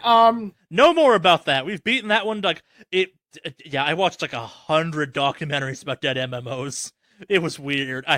I need to sleep more. I'm like, that my 1 a.m. to 3 a.m. time period of like, oh, let's research MMOs and play MMOs and like watch stuff about dead video games that were massively multiplayer. Let's waste our time doing this. Yeah. Don't break your arm or shoulder, I mean. You do weird shit. Yeah. But other than like, well, anyway, the way we were coming back to, the way we got there was the whole you could change your class on the fly. Yeah. I like that a lot for Well, Anthem. it's not That's a on the really fly, good so you can feature. just kind of change javelins, but yeah. Yeah, you can change your javelins, which is really cool because like it's like, okay, well now I want to be this. Normally I tank, but I feel like being one of their like assassin Yeah. type, javelins, which is pretty fucking cool. And they did say like, hey, all of our stuff will be cosmetic items, no loot boxes. You know exactly what you're getting. I'm like, okay. I that's also fair. enjoy the fact that the way that system is set up means they can just add more javelins to the game. True. Yeah, and it won't affect you. I mean, other than you trying to play Yeah, through so and learning as it, a like, hardcore, so what I'm assuming is to a certain extent some of the weapons are interchangeable. Like it's Charlie talking out of his ass right now. Like I'm guessing, like the big heavy one has big heavy guns, but I'm guessing like the three other ones that are a little bit smaller, a little bit more kind of nimble. I'm betting you can share at least base guns across those. I don't know what's unlockable though on those javelins. Like part of me wonders if it's like upgrades, but at the same time, like I play Warframe, and Anthem and Warframe are like weirdly similar. Where like if they take the Warframe system of, yeah, you can just transfer guns, and each javelin has its own set of powers, and you have to level the javelin individually, but you can have like a max level gun on a level 2 javelin. That solves it. Yeah. Yeah, no, when I heard that, I'm like, okay, now I'm really interested in Anthem. So, Yeah. because, like, I don't want to have to grind 5-6 different characters out. Like, I've become a recent Ultaholic, but I don't fully commit to full Ultaholic lifestyle. As a Ultaholic, the idea of it's just one character that has, like, that you can play around with, that's the dream. Like, it's one of those ones where it's like, I don't feel like being a Death Knight today. Gonna go be a hunter, and having it just be the same character so you're always kind of making progression is nice. Mm-hmm. Yeah, absolutely. So, I'm excited about Anthem, I will say. Even though we didn't get too much on it, I'm excited. I guess like a bunch of people played some demos that weren't shown off. This was the E3 of lots of closed door stuff, and we're going to talk about that some towards the end of this topic some, because I did some research into this, but like I guess there was a bunch of not accessible by the public and no video footage released Anthem stuff that people are like, yeah, that game's fine. Like it's cool. Like that game's you think it is. Like a lot of people were talking about the flight controls and how it shoots and stuff like that, and they're like, yeah, no, it's not it's like it doesn't shoot as good as Destiny, but not many games will ever shoot as good as Destiny does. But they're like, no, it's a totally good game. Like it seems fun. Okay, good. Well, then I'm excited. Yeah. And like I said, PC won't worry me too much because you made a good point before. Anthem, EA is pretty good when it comes to PC and all that, so I'm not worried too much. They have shitty business practices, but their practices seem to work on PC with some frequency. Yeah, but I'm willing to forgive some stuff. Like, that's the thing. They made a big fucking mistake with Battlefront 2, and they owned up to it, and they're getting better about it. So again, I'm willing to forgive. As part of my weird documentaries, I went back and watched some stuff on that game, and there's so much nuance to that story that, like, came out after the fact, and, like, people were, like, already mad, so it didn't matter. Like, it's definitely EA's fault on that one, but there's also, like, there's some other shit out there where it's like, yeah, Disney basically said, hey, that thing everyone wants you to do is like microtransactions that are based around cosmetics. You cannot do those. Mm-hmm.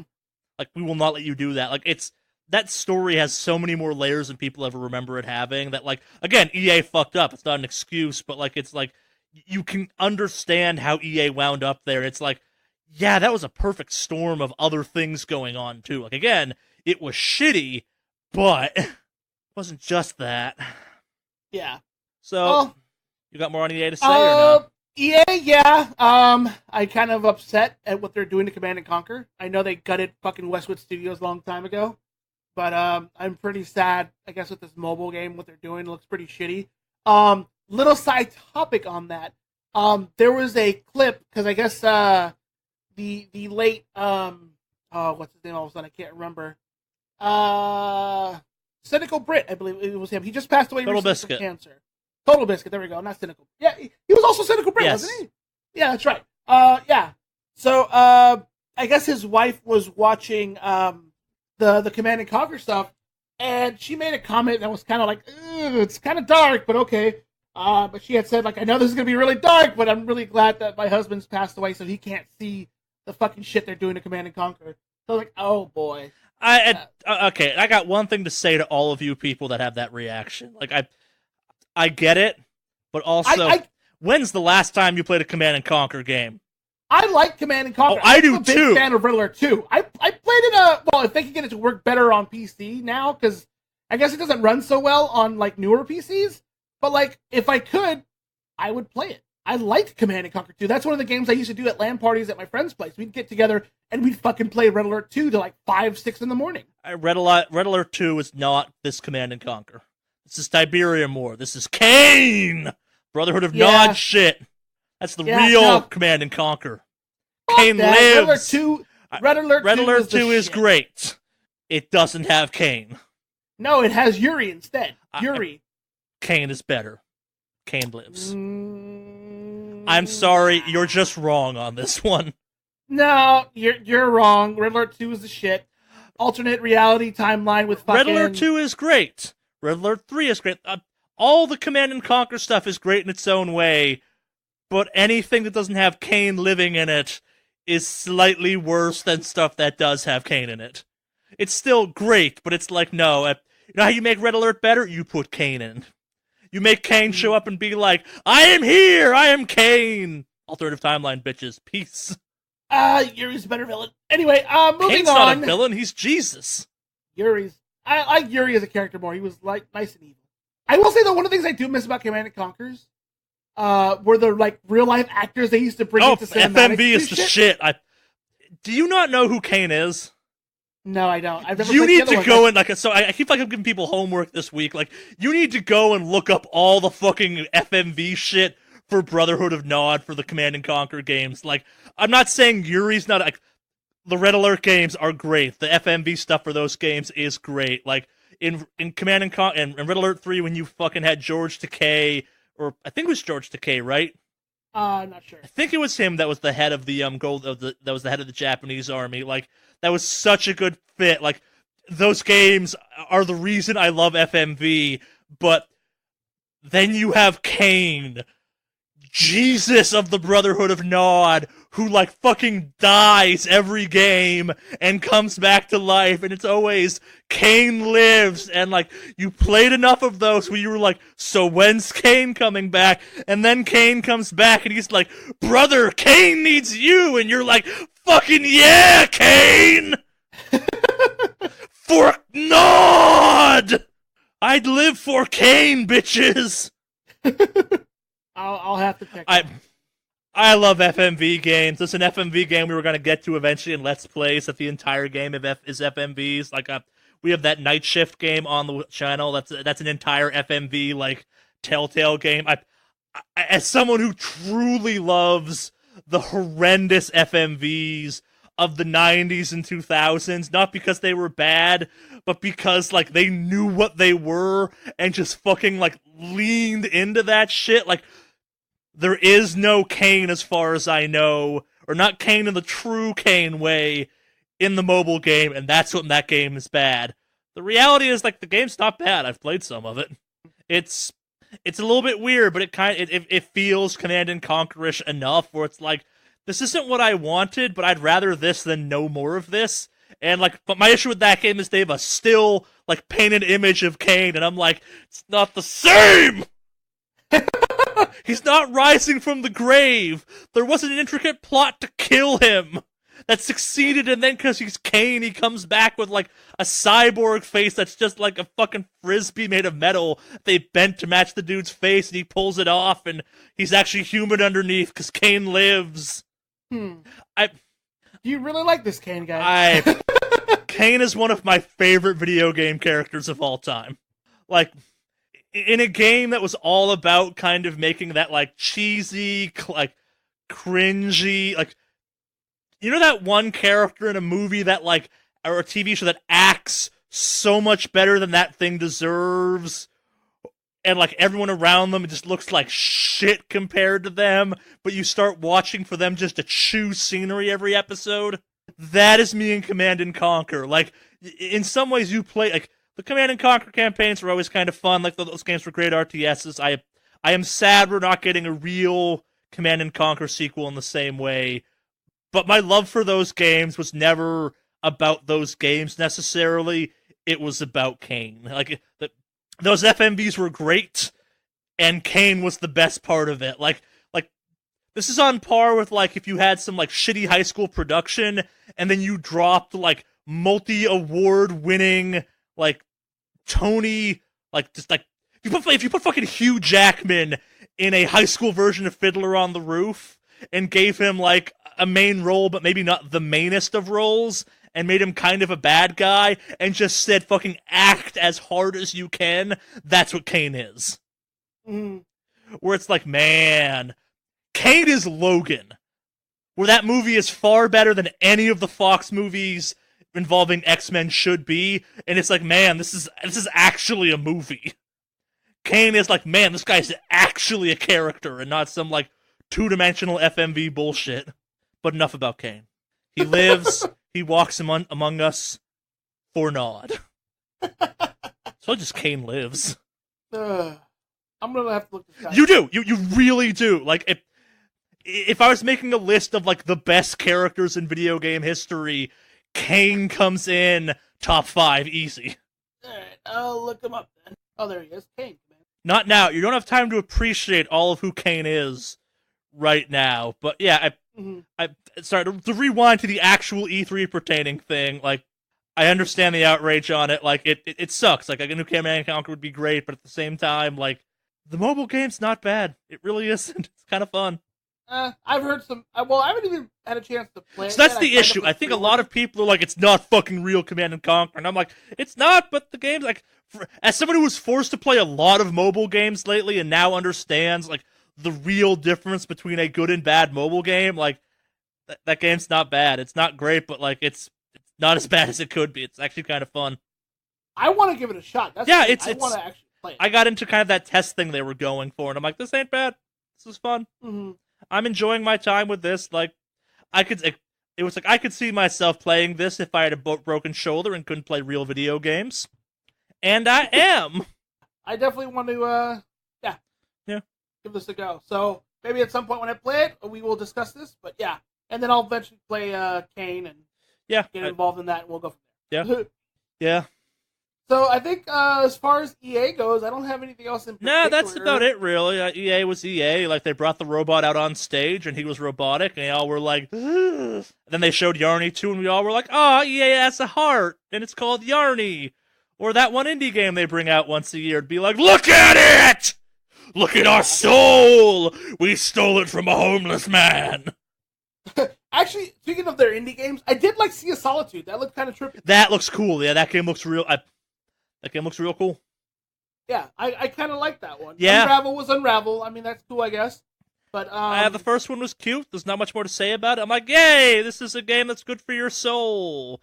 And that's all I can say about it. Like, it's not a good game. It's not a bad game. It's just a game.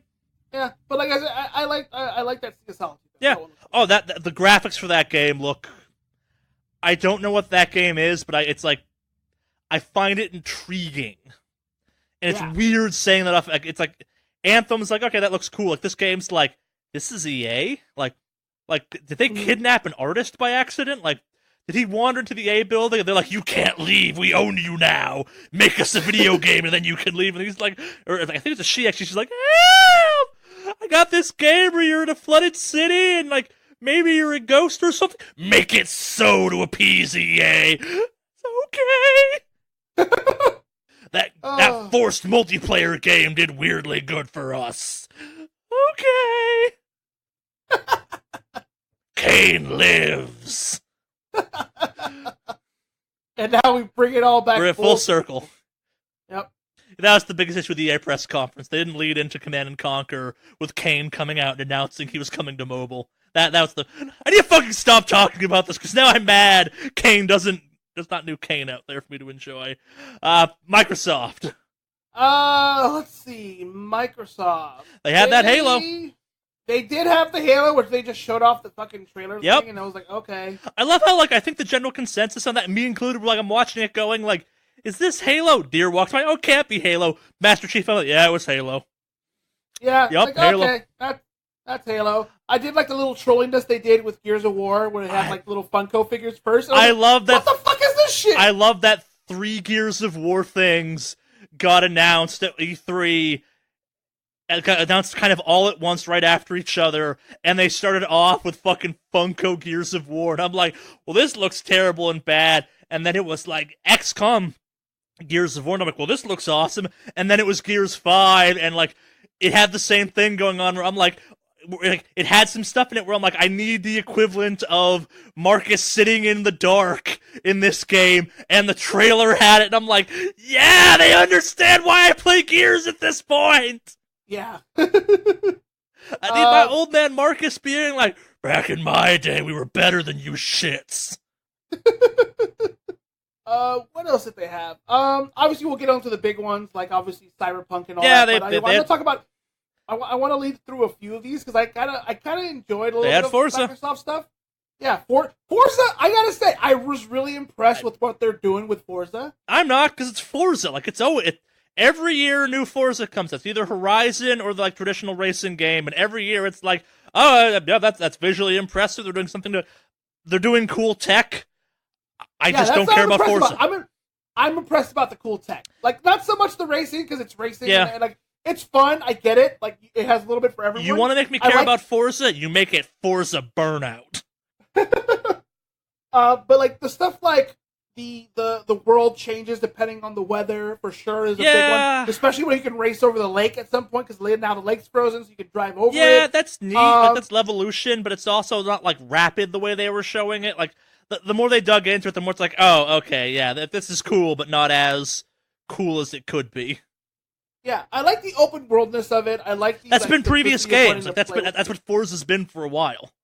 Yeah, but I'm just kind of like, I'm going over the stuff I'm enjoying. Yeah, I get it. I'm also just pointing out, like, some of the stuff you're being like, oh, it's cool. I'm like, they're already doing that. Yeah. I mean, obviously, it's visually impressive. Yeah, it's been visually impressive for years. Yeah, exactly. It's fucking Forza. That's what it's known for. But yeah, like, some of the little stuff here and there, that was kind of nuanced. It's kind of cool. It was interesting. I gotta say, I kind of like, I was really blown away by, like, the whole weather stuff, I guess. That was kind of a cool thing, because it's like, now you can drive through areas you never could have before. Yeah. I guess, I don't know if global events are a new thing, if you can clarify that one for me. Define global events. So they had a thing go on where they're all playing, and like, they're all driving around, and all of a sudden there's a giant, massive announcement that, like, everyone's got to get to this location. I think they've had stuff like that in the past, but I don't know. I don't play Forza because I don't like that type of game, so I don't really call. I know people that care about Forza that I listen to and read their stuff about that were like, yeah, bet you race that hovercraft at the end as a boss fight. And I'm like, oh yeah, that's been half the game so far. I only care about games that are Burnout-esque in the racing world. Yeah. So yeah, other than that, it was cool. They did talk about, of course, they showed off, was it Fallout 76 in the trailer there? We'll talk about that in Bethesda, I think. Okay, we'll talk about that. Crackdown 3 was a thing, and it's a thing. They're doing a real good job of making me not care at all about that game.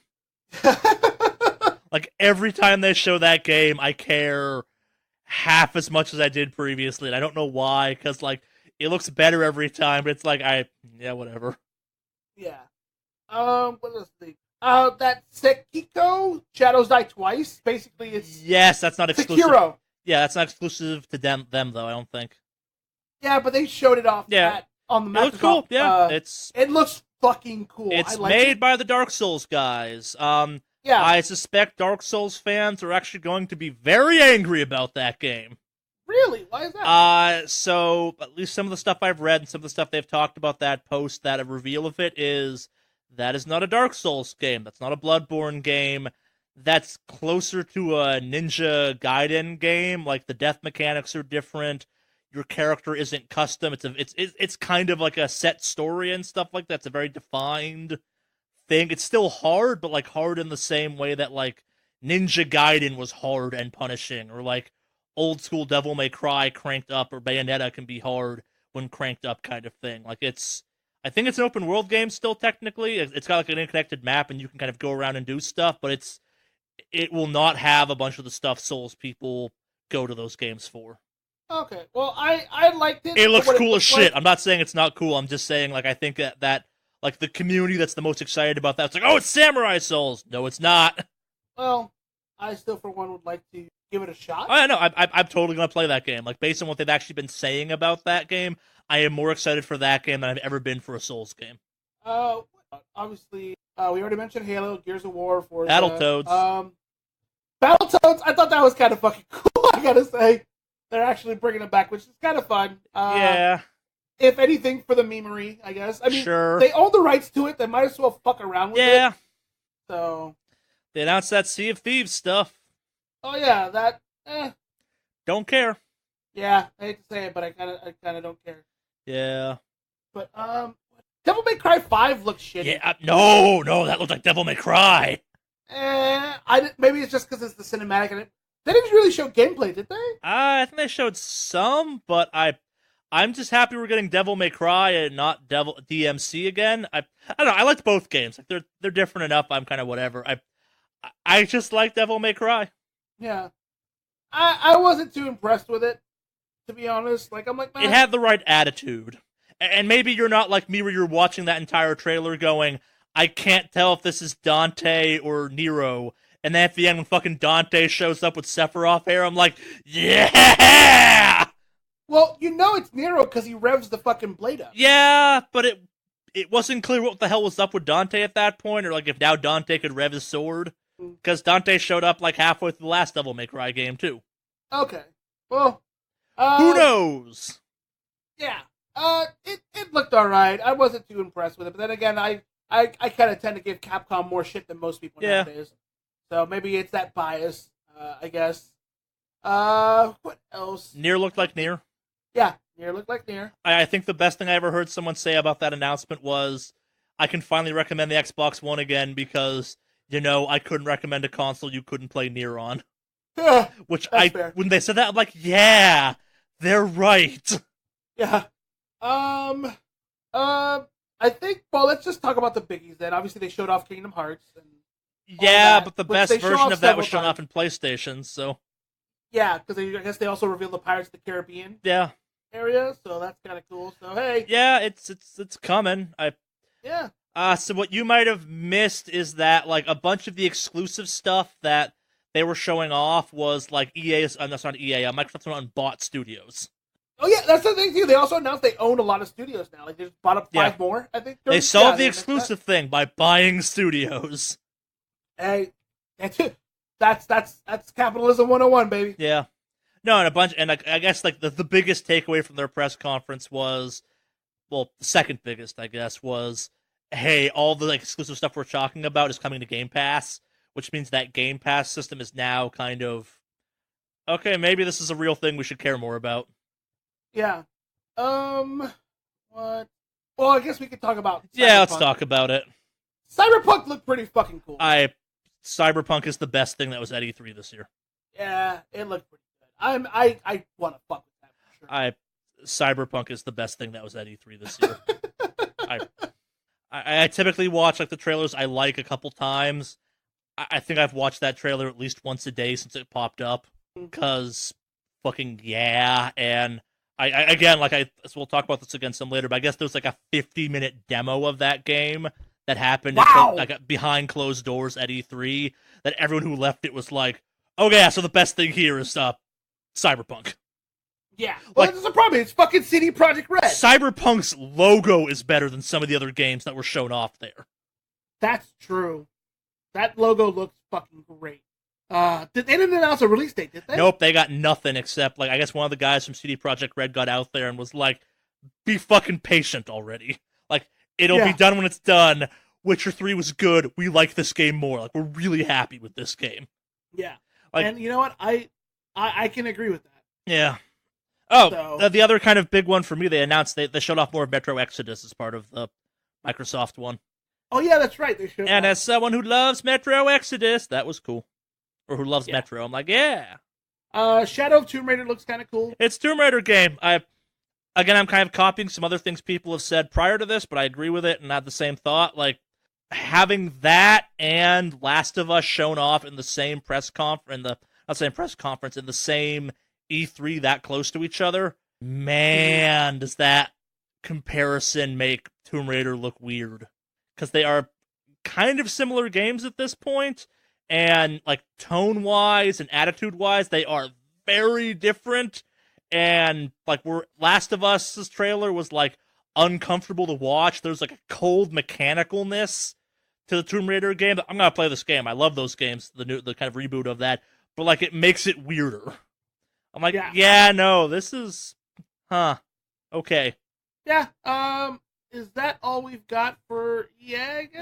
Basically, a couple other things. Ori and the Will of the Wisp happened.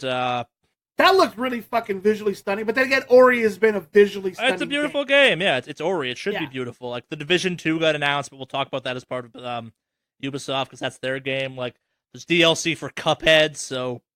Oh, by the way, did you notice? By the way, the name of the DLC? No, because I don't care much about it. Okay, let me see. Hold on, let me find it. So the DLC is introducing a new character. Yeah. Yes. It's I guess Lady Chalice or something like yeah. And so the DLC is called The Delicious Last Course. Yeah, it's not uncomfortable or anything. Delicious Last Course? No, it's a play on DLC. Oh, sure. You didn't catch that? No, I don't care. Oh, I liked it. I thought it was kind of funny. So, yeah, they announced that stuff. Ori, pretty as shit. What else? I think we're good as far as basically. Microsoft I think we goes? got everything or anything of right. good note. Ubisoft. Okay. Let me phrase. I think Square Enix happened before Ubisoft, but Square Enix was so much nothing, it's not even worth talking about. Like, it's like, hey, we're around later. Hi guys, we're here. We put together a half-hour video. Okay. Yeah. So, don't give a shit. Let's move on. Yeah. Thanks, Square. Ubisoft. So you've got obviously Assassin's Creed. Oh, hold up. We actually have to go back to Ubisoft to Square Enix for a second. That fucking Final Fantasy 14 cross Monster Hunter shit is why I tried out Final Fantasy 14. I have to admit to that. Yeah, that's right. They announced that. There's a monster from Final Fantasy 14 coming to Monster Hunter for a limited time, and the other way around, and that's all that was important. I'm like, oh, okay, neat. Yeah. I'm gonna kill that thing with a chainsaw. Yeah, all right, I'll give it a shot. Yeah, I don't have any. Yeah, Ubisoft. Talk about Ubisoft. What Ubisoft? I gotta give them points for how they have now distilled Just Dance down to a fucking weird panda dancing show and not even any gameplay footage.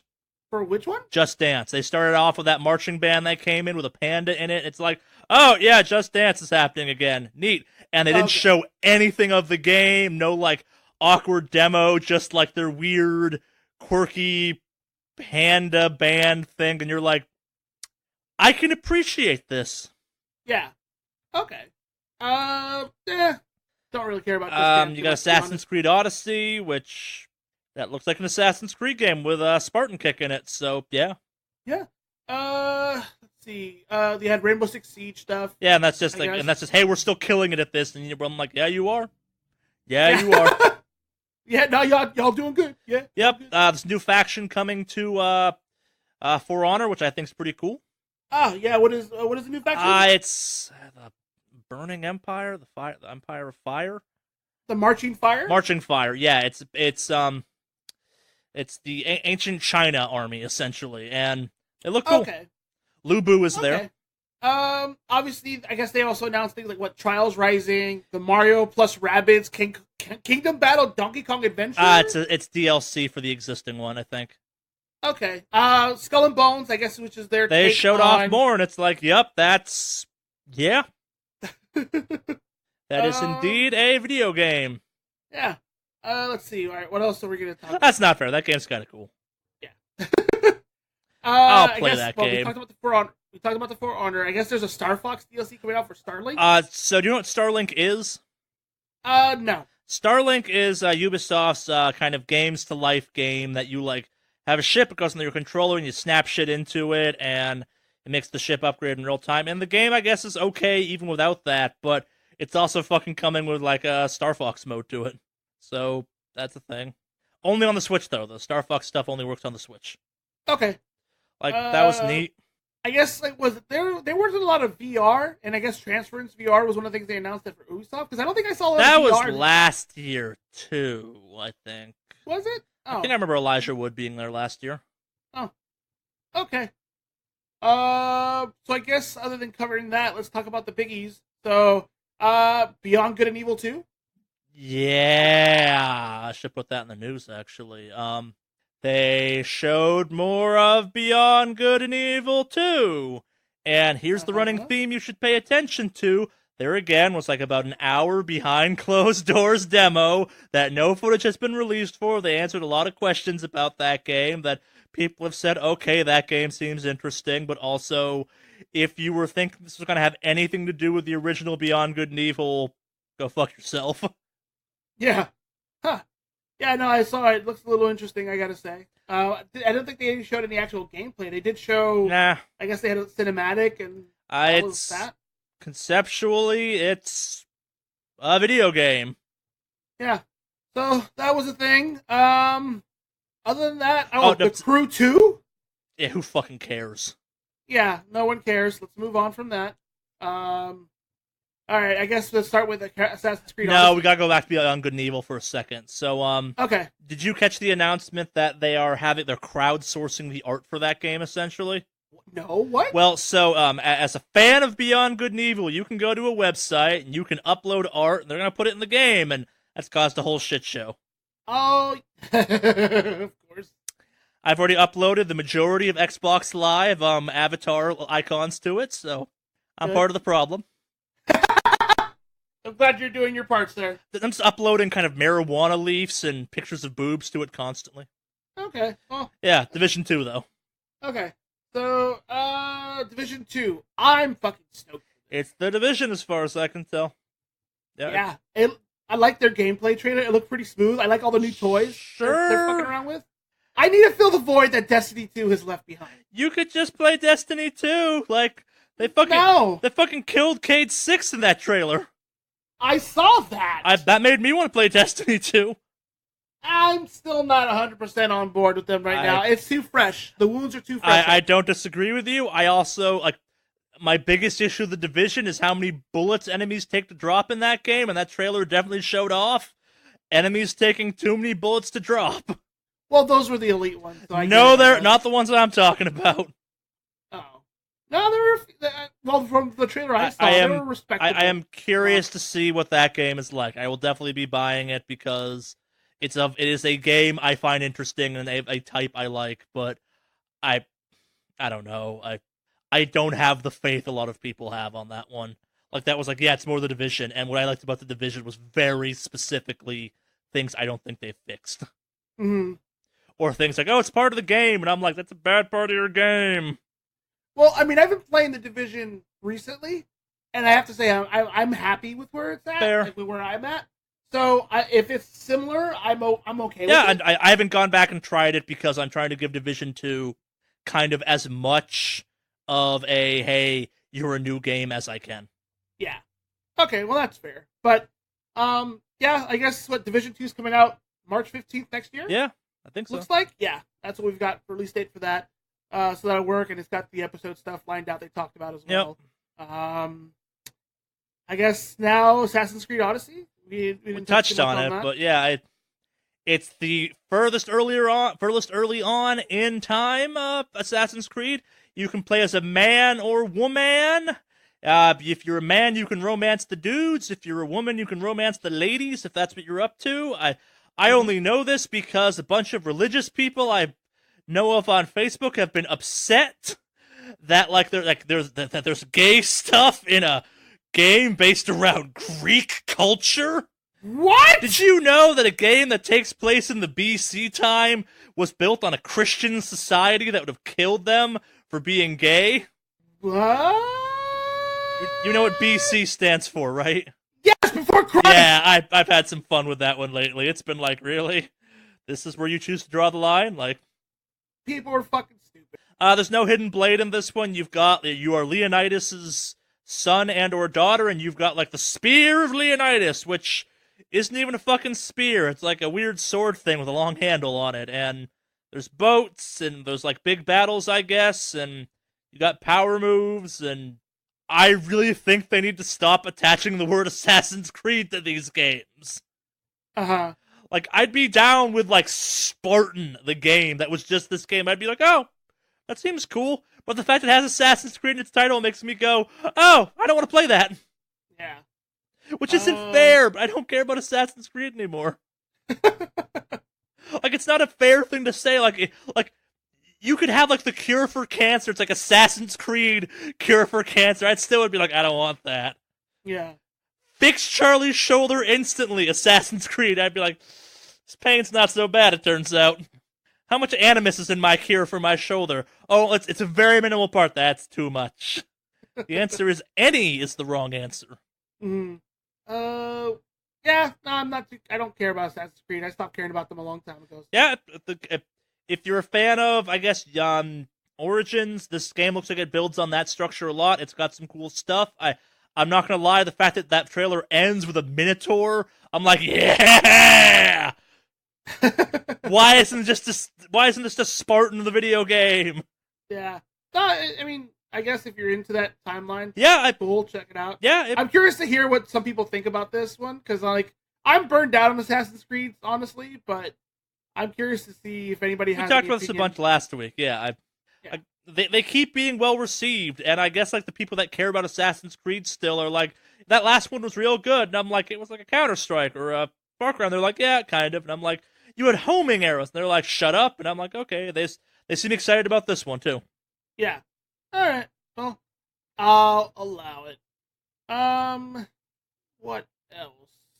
I think that's it for. Yeah, not a ton of stuff. Lots of long trailers or gameplay stuff where it's like, okay, that's Beyond Good and Evil. Yeah.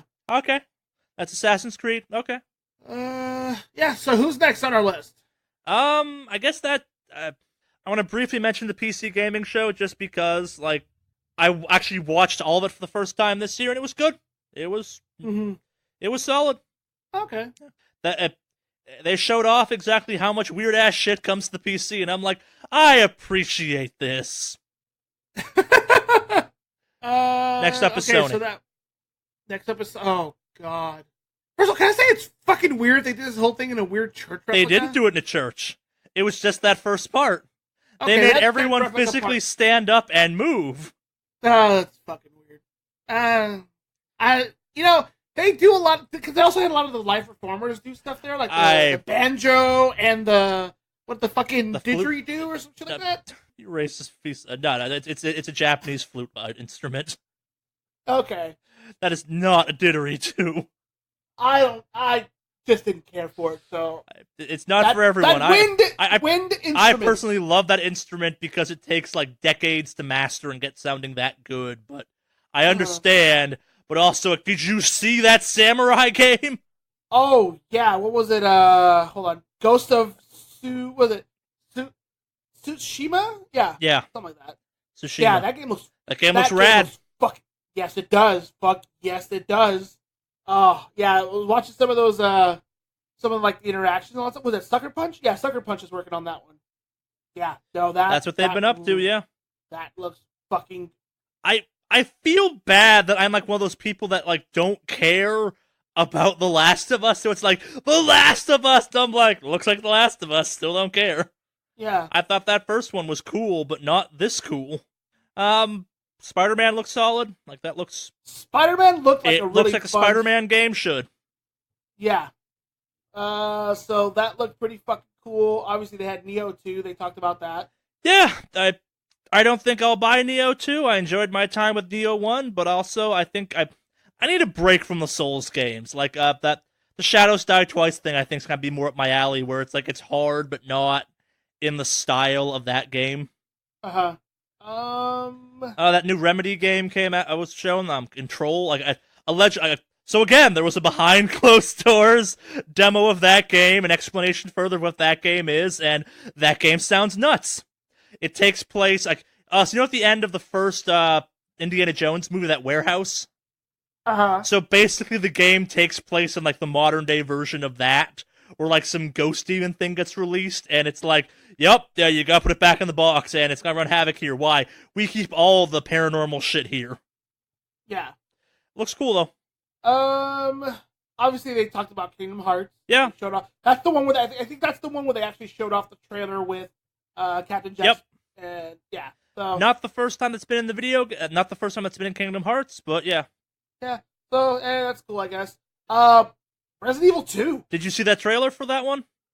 The trailer looked pretty fucking That cool. trailer was awesome. Like I'm sorry, if you're gonna reveal Resident Evil 2, like you kind of do it that way, where it's like you have me sitting there going like, "Is this Resident Evil 2?" And then you have at the end where fucking Leon, and I'm like, "Yeah." Yeah. And it looks No, like it that plays looked like pretty Resident much Evil cool. 4, which I think is also a pretty good move.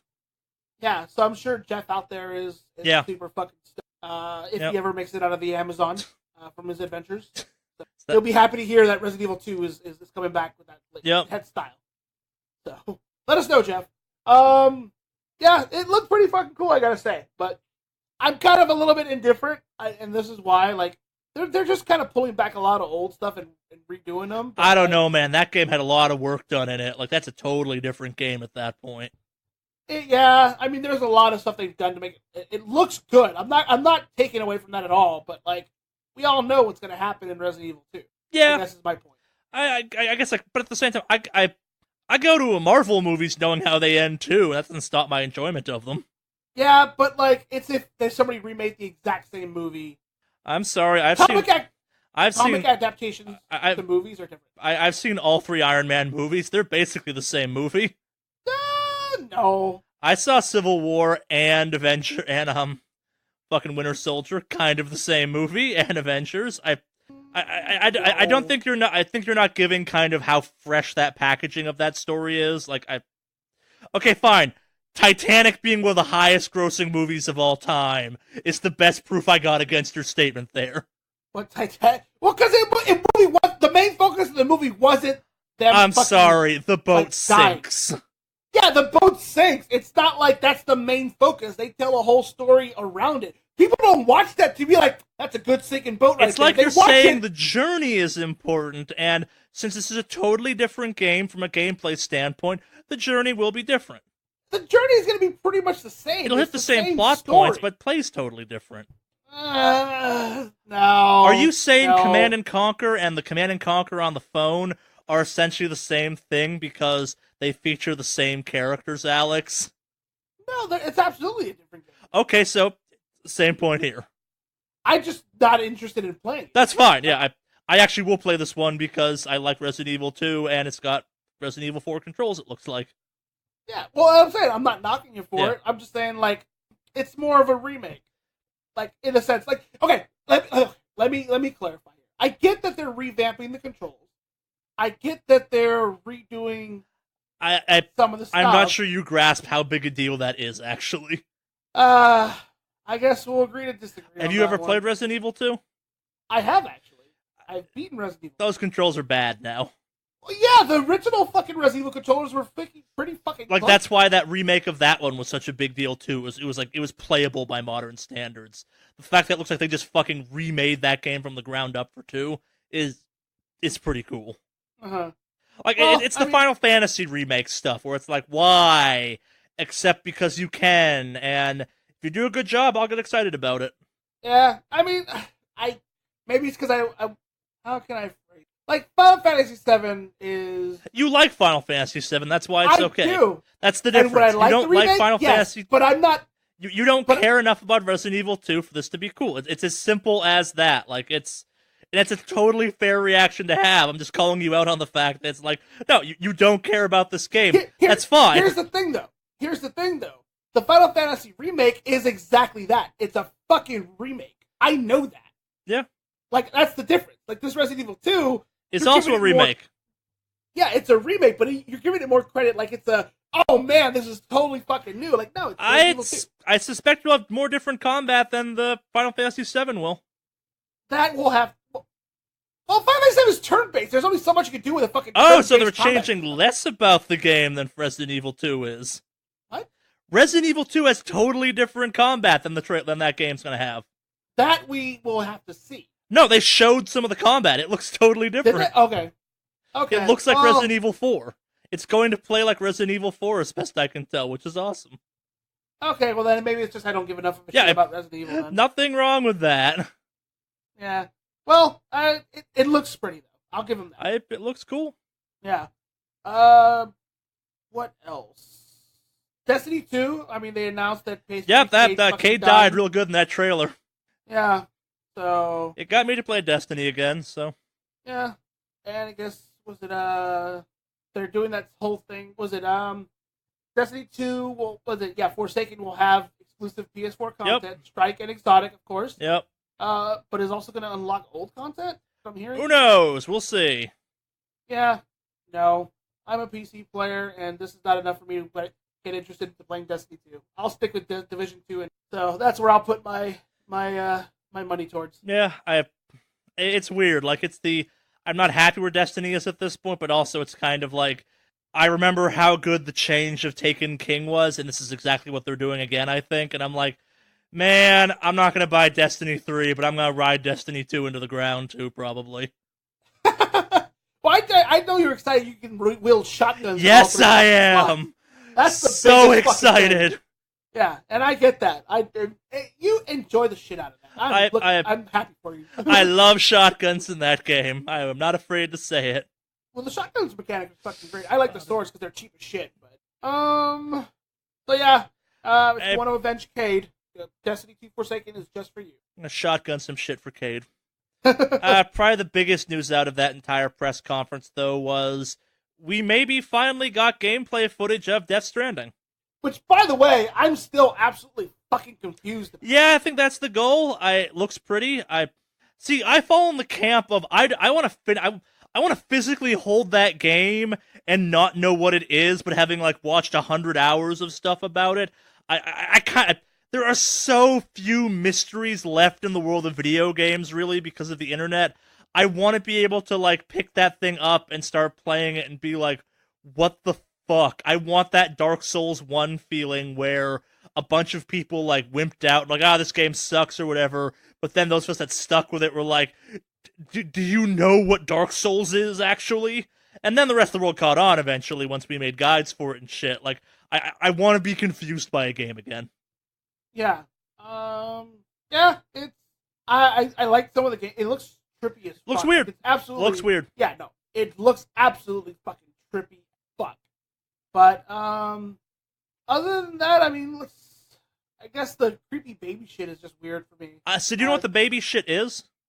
What? Yeah, fill me. What is Okay, so based on what people have managed to piece together is that, so you may have missed it, but the rain in that world causes people to age at an accelerated rate. This has been pieced together because Norman Reedus in that trailer gets some rain on his hand, and like the path ages faster than the rest of his hand does, and the rain caused that guy in the previous trailer to age super quick. So the thing people have kind of assumed, and like they mentioned it, is that the baby is Norman Reedus. It's like a clone.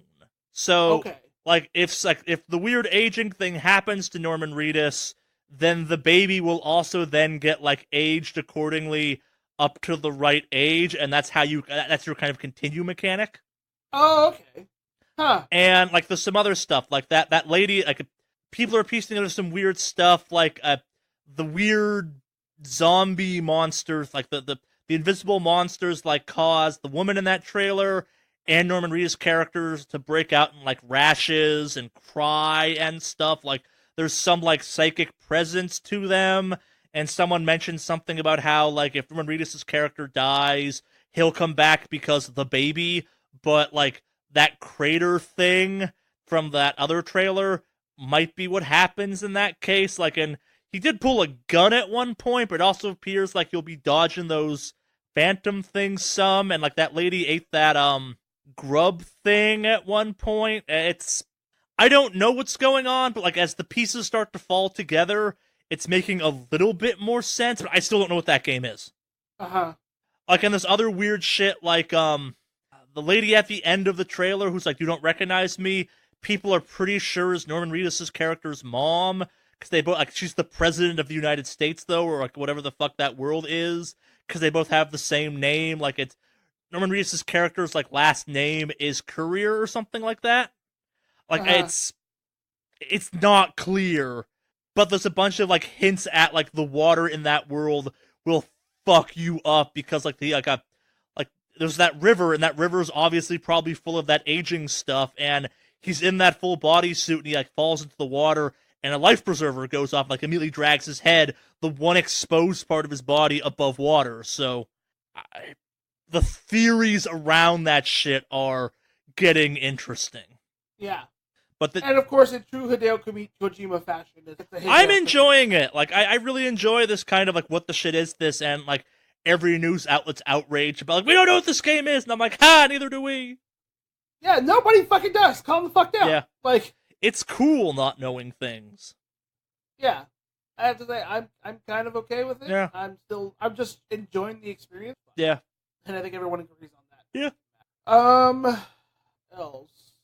Okay, I think was that it? You got The Last of Us, and like The Last of Us was brutal and uncomfortable to watch, and like the romance stuff, that kind of bookended that thing was interesting, but at the same time, like that combat, that's a Naughty Dogging at top Naughty Dog.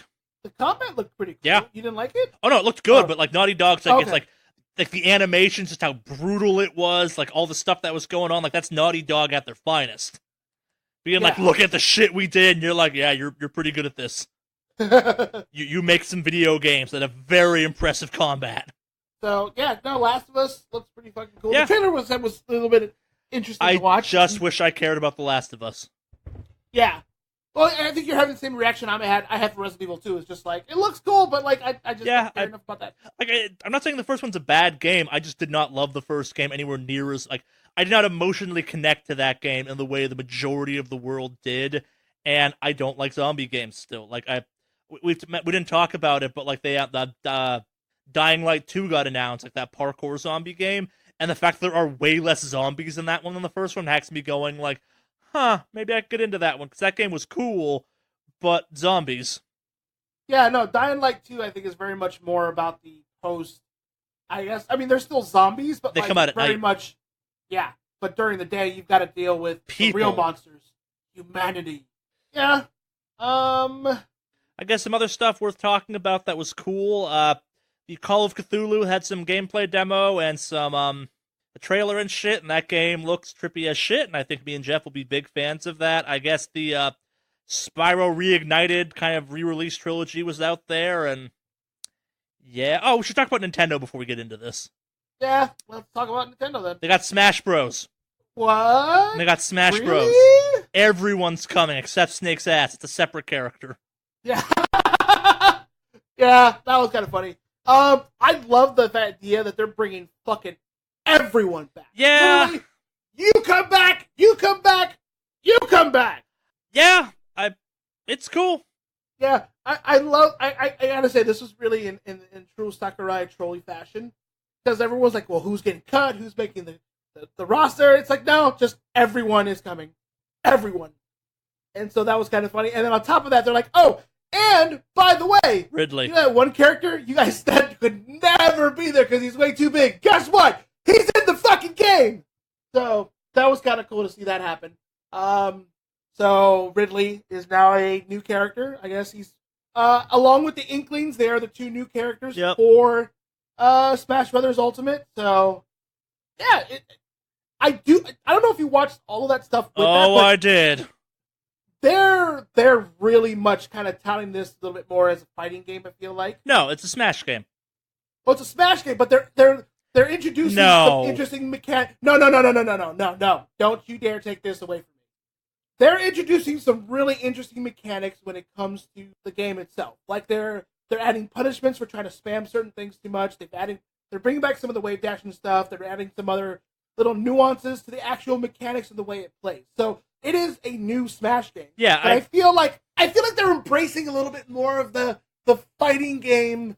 I would say elements of mechanics. I wouldn't say that. I think they're finally giving the Smash community what the Smash community wants. I think there's a difference between that and becoming a fighting game, because like the reality is I'll buy it because I own a Nintendo system that'll play it, and hey, it's Smash. Smash is okay.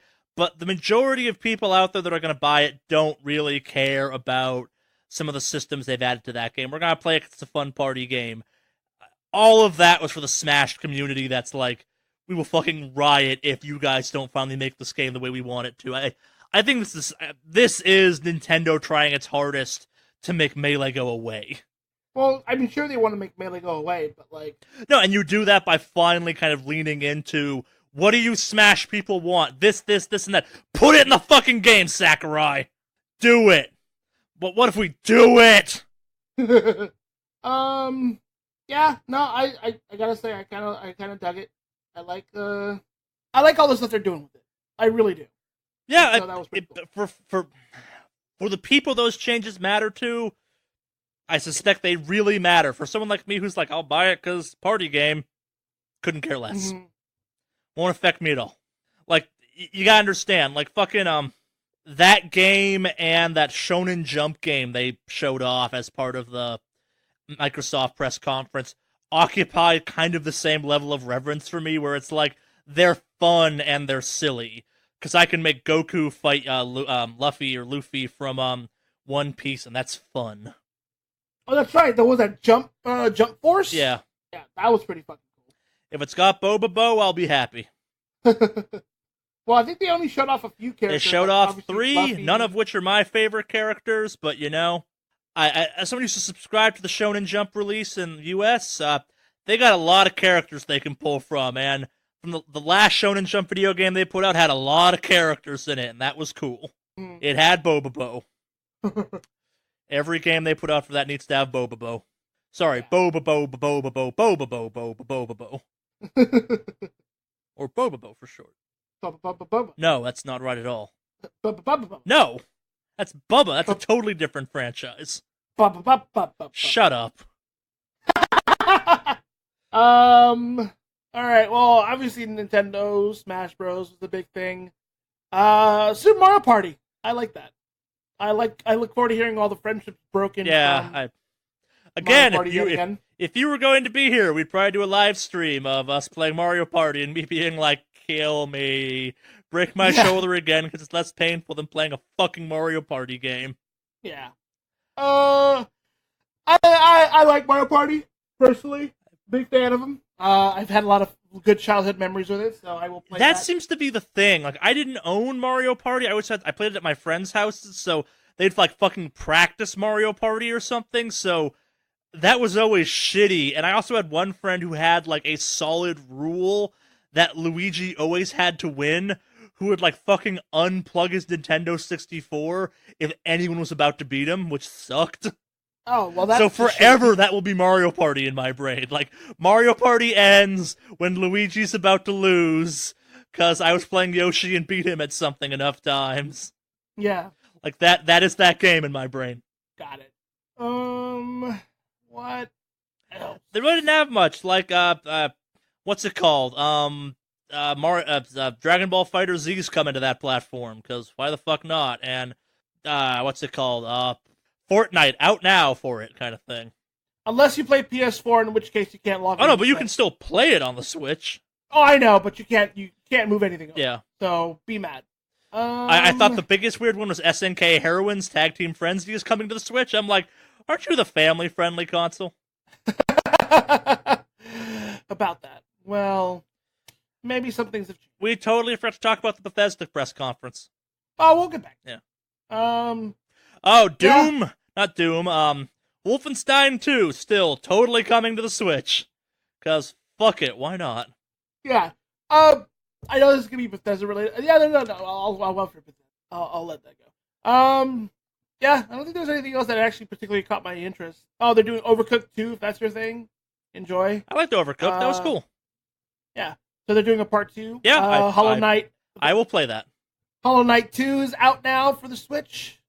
Hollow Knight is out for the Switch. Well, Hollow Knight is now out for the Switch. I'm sorry. Yeah. I don't know why I said 2. I guess they're also doing another Xenoblade Chronicles. Yep. So that'll be out Demon September. Or something. Yeah. So that'll be out September. They talked about some Amiibo shit. I don't think there's anything. Oh, My Friend Pedro looked pretty interesting. I don't know if you saw That's that Devolver Digital. Yeah, I like that. The best press conference. Yeah, that game looked fun. Yeah, it looks like a very them game. Yeah.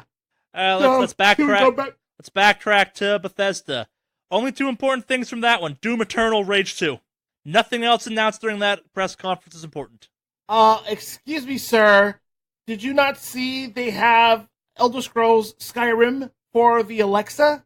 Here's the issue. I would hate that less if it was real. It is real. No, it's not. Look it up. There's something like that you can download for your Alexa. It's not actually Skyrim for the Alexa. It's very similar, though. So there's something out there for it. I enjoyed them kind of steering into the joke that Skyrim has been every fucking thing ever, but like if that was a real thing, I'd respect it more. It's like, oh, haha, funny joke. I do like how they're embracing the memery on it. Yeah, but I guess in real news, big news from that is you can now play Fallout Shelter on everything. Elder Scrolls Blades is bringing that Morrowind or Elder Scrolls feel to your mobile devices, and it doesn't totally suck, I guess. Starfield is their next big kind of RPG thing. Fallout 76 is online Fallout, which I don't think anyone ever asked for. Yeah, I've heard a lot of blowback from the online. There are no human enemies in that game, just robots and mutant stuff. Yeah. The biggest takeaway I got from that game is I will not be playing it. Yeah. It's survival light, and you can also get nuke codes and like nuke people's settlements or whatever. Prey is getting some DLC in Moon Crash. Wolfenstein: The Young Blood is DLC based around B.J. Blazkowicz's daughters killing Nazis in the 80s, which has gotten a lot of people concerned about timelines all bent out of shape. Quake Champions continues to be a thing. The Elder Scrolls Online Somerset launched for Elder Scrolls Online. There's a new Elder Scrolls a-coming. They showed off a mountain? Yeah, a mountain. That game had better be in a new fucking engine. But the big ones for their show was Rage 2 and Doom Eternal. Yeah, which look cool. Allegedly, Rage 2 plays like Doom, which means I'm going to play the shit out of that game, and like it was one of those ones where they showed exactly what I wanted for Doom, which was, we're making Doom 2, and I'm like, yeah! Yeah. I want to see nothing else on this until it comes out. You play me that awesome, weird new metal music from Doom. Yeah, no, freaking Rage 2. As someone who played Rage 1 and was like, why the fuck would you make a sequel to this? I'm looking forward to some Rage 2. Yeah. Obviously Doom Eternal's Doom. Get hype. Don't get hype. Just accept there'll be more Doom in your life and enjoy. I like Doom. I fucking love Doom too. Yeah. You should never not be hype about how good that new Doom game was. Like, if you're not constantly in the back of your brain going, you know, it was awesome, that Doom reboot. Like, you're not living life to the fullest extent. Like, you should be ready to comment on how awesome that Doom game was at the drop of at any second. Like, it's like, Doom, that reboot was real good. That should be your instantaneous response. Okay, I apologize. That's how good that game was. That game was amazing. It had the bad luck to come out in the same year as Hitman. Like, only Hitman could dissuade me from saying Doom was the best game that came out that year. Mm-hmm. Yeah, no, I am looking forward to it. Yeah. Let's just leave it at that.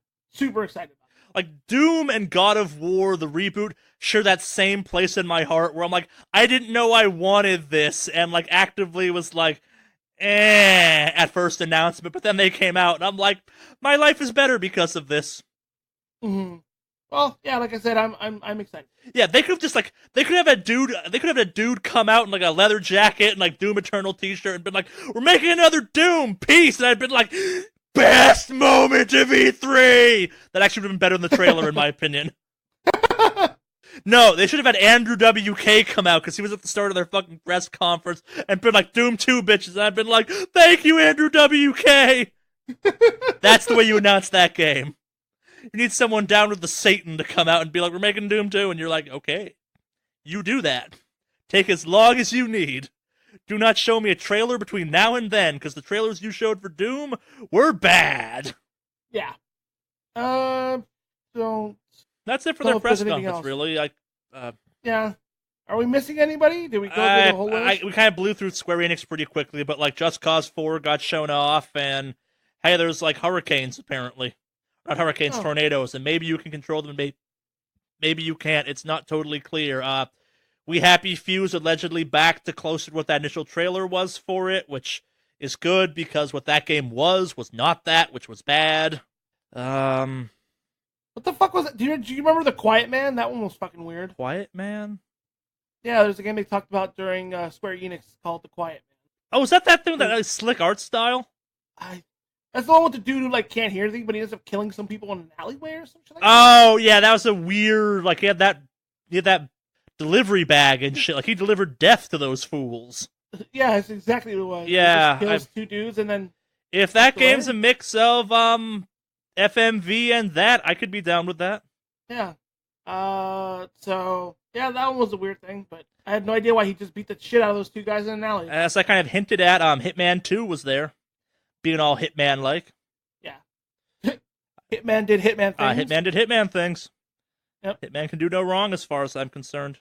Mr. Worldwide. Indeed. I'm looking forward to playing Hitman for the channel without you being there to just fuck it up. I love that game so much. We have to play online together then. I'm not sure how we do that yet, but yeah, there's a couple things coming out that I feel they deserve your special touch.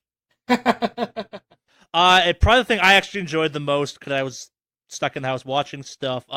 Did you catch all the Soul Calibur 6 stuff that came out of E3? No. Holy shit, does that game look good? Oh, yeah? So they added the Tekken slowdown mechanic to it, but it's like in clashes, where you can like go in, it becomes a rocks, paper, scissors of high, low, medium kind of thing. Or it's like it's like slash or uppercut kind of thing. And it becomes like whichever one of you pulls it off wins. Like that game looks real good. Putting supers in that game was a real good move. Taki looks real good. Ivy looks real good. Mitsurugi looks real good. Geralt looks good. The game looks real good. Nice. And as best I can tell, when you're the victim of a super, you get some of your clothing busted off, which for Ivy is just confusing, because she goes from basically nothing to less basically nothing. And kind of like with Taki, where it's like, oh, you busted off her skin-tight outfit into like a bikini top. This is less revealing than it previously was. Mm-hmm. That's a weird choice, but okay. Like the Solomel winds up with no shirt on. As someone who fucking loves that franchise, but doesn't love that franchise after Soul Calibur 3, like this is the Soul Calibur game I've been waiting for. Mm-hmm. It's real good. I think that's about it for stuff. There was lots of small things. There was a Star Citizen trailer, which you should not put any money into. Shaq Fu was there again, which should put nothing into. Wolfenstein Cyberpilot, which is some VR thing set in the Wolfenstein universe, is happening. It's all about kind of like hacking and overriding stuff. That was the thing. Yeah. Yeah, no, I think that's it. Fucking Catherine Full Body was there. What? Catherine's coming to modern consoles. Oh. We're the third Catherine, because 2 wasn't confusing enough as it was. Yeah, a lot. It's like so much stuff leaked this year where it was kind of like, oh yeah, that's obviously there. Sorry, I forgot the most important one we have to talk about. I have to remember the name of it, like Captain Awesome, whatever the hell it was called. Mm-hmm. That fucking bullshit don't nod. Like, it's in the Life is Strange universe, which just looks terrible. The Adventures of Captain Spirit, sorry. Oh god, that thing looked terrible. Eh. It involves a boy. Boy? Not that boy. Yeah, I think it goes without saying, probably, like, unless you're gonna fight me on this one, game of the show is Cyberpunk. Like, that game looks... Oh yeah, no, absolutely. I agree with you 100% on that one. Cyberpunk looked fucking good. Yeah. Like, that's how you make a trailer that's like...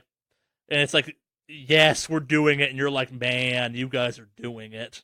I stand by, like, it's the... Cyberpunk won the show, Devolver Digital had the best press conference, but, like, if you're being serious, maybe Ubisoft had the best press conference, because, like, all the other ones were kind of weird, or on days I was, like, didn't want to watch them. I don't know, part of my issue with the Microsoft press conference was, like, nothing during it really stood out to me, but it had Cyberpunk, so that makes it the best press conference, but it's like, but Sony's was also bad, and, like, the EA one wasn't great, and the Nintendo one was also bad, and Square Enix one didn't really count as a press conference, so, like, Ubisoft takes it by default, which is why I'm like, no, Devolver Digital won. Mm-hmm. They showed off 3 new games. I think, like, 3 people died during that press conference. They unveiled a cryptocurrency. I gotta say, the cryptocurrency bit is just fucking Yeah. genius. They painted a Sega, oh god, what was it called? Dreamcast, and pretended it was the Devolver Digital box. They had someone just standing in the background of the press conference the entire time, pretending to play video games on Xbox 360 controller. That was a pretty good touch. They kept showing the same like audience reaction over and over. Like that was the best part. Because the first time they did, I'm like, did they mean to do that? Like this time, I'm like, I get it. I don't want E3 to be this long next year. It was too long this year. Yeah, it was kind of long. Like maybe it's because I also have a lot of stuff going on, but this E3 just kind of felt exhausting. No, it was exhausting. Like keeping up with it was genuinely like man. And I guess kind of like some weird news that came out of the press conference was, again, you could buy your way in this year, but also there was just way less stuff on the floor for people to go play. Like a lot of things were moved into by appointment only or behind closed doors, which the buy-ins didn't have access to. Like a weird amount of Fortnite, which is something you can play from home, was played at E3. Yeah. Yeah, I guess like the overall experience was better if you bought your way in, but I guess like there were way less games to play. Well, yeah, I mean that's be one way to, I guess, solve the issue they were having with all that nonsense. No, but it's like the point of going to E3 is to have video games to play. Like if you're at E3 just wandering around playing Fortnite, that sucks. Well, yeah, because the rest of the time you're pretty much locked out of all the really big stuff. Yeah, that's the big corporate focus. E3 was corporate focus before it was ever a consumer. Yeah. Convention anyway, so yeah, people but think that you're gonna get a lot of good stuff. But it used to be you just walked up to a booth and you could play stuff. Like I think I was probably at the last one that was really a thing where it's like, hey, do you want to play Sea of Thieves? Here's the Sea of Thieves booth. You have to go in and play it, kind of thing. I don't know. Yeah, no, it's been a while since it's actually like that. I feel like. No, I think this is a very deliberate shift this year. Well, I don't know. I like judging from last year's, because I was at last year's.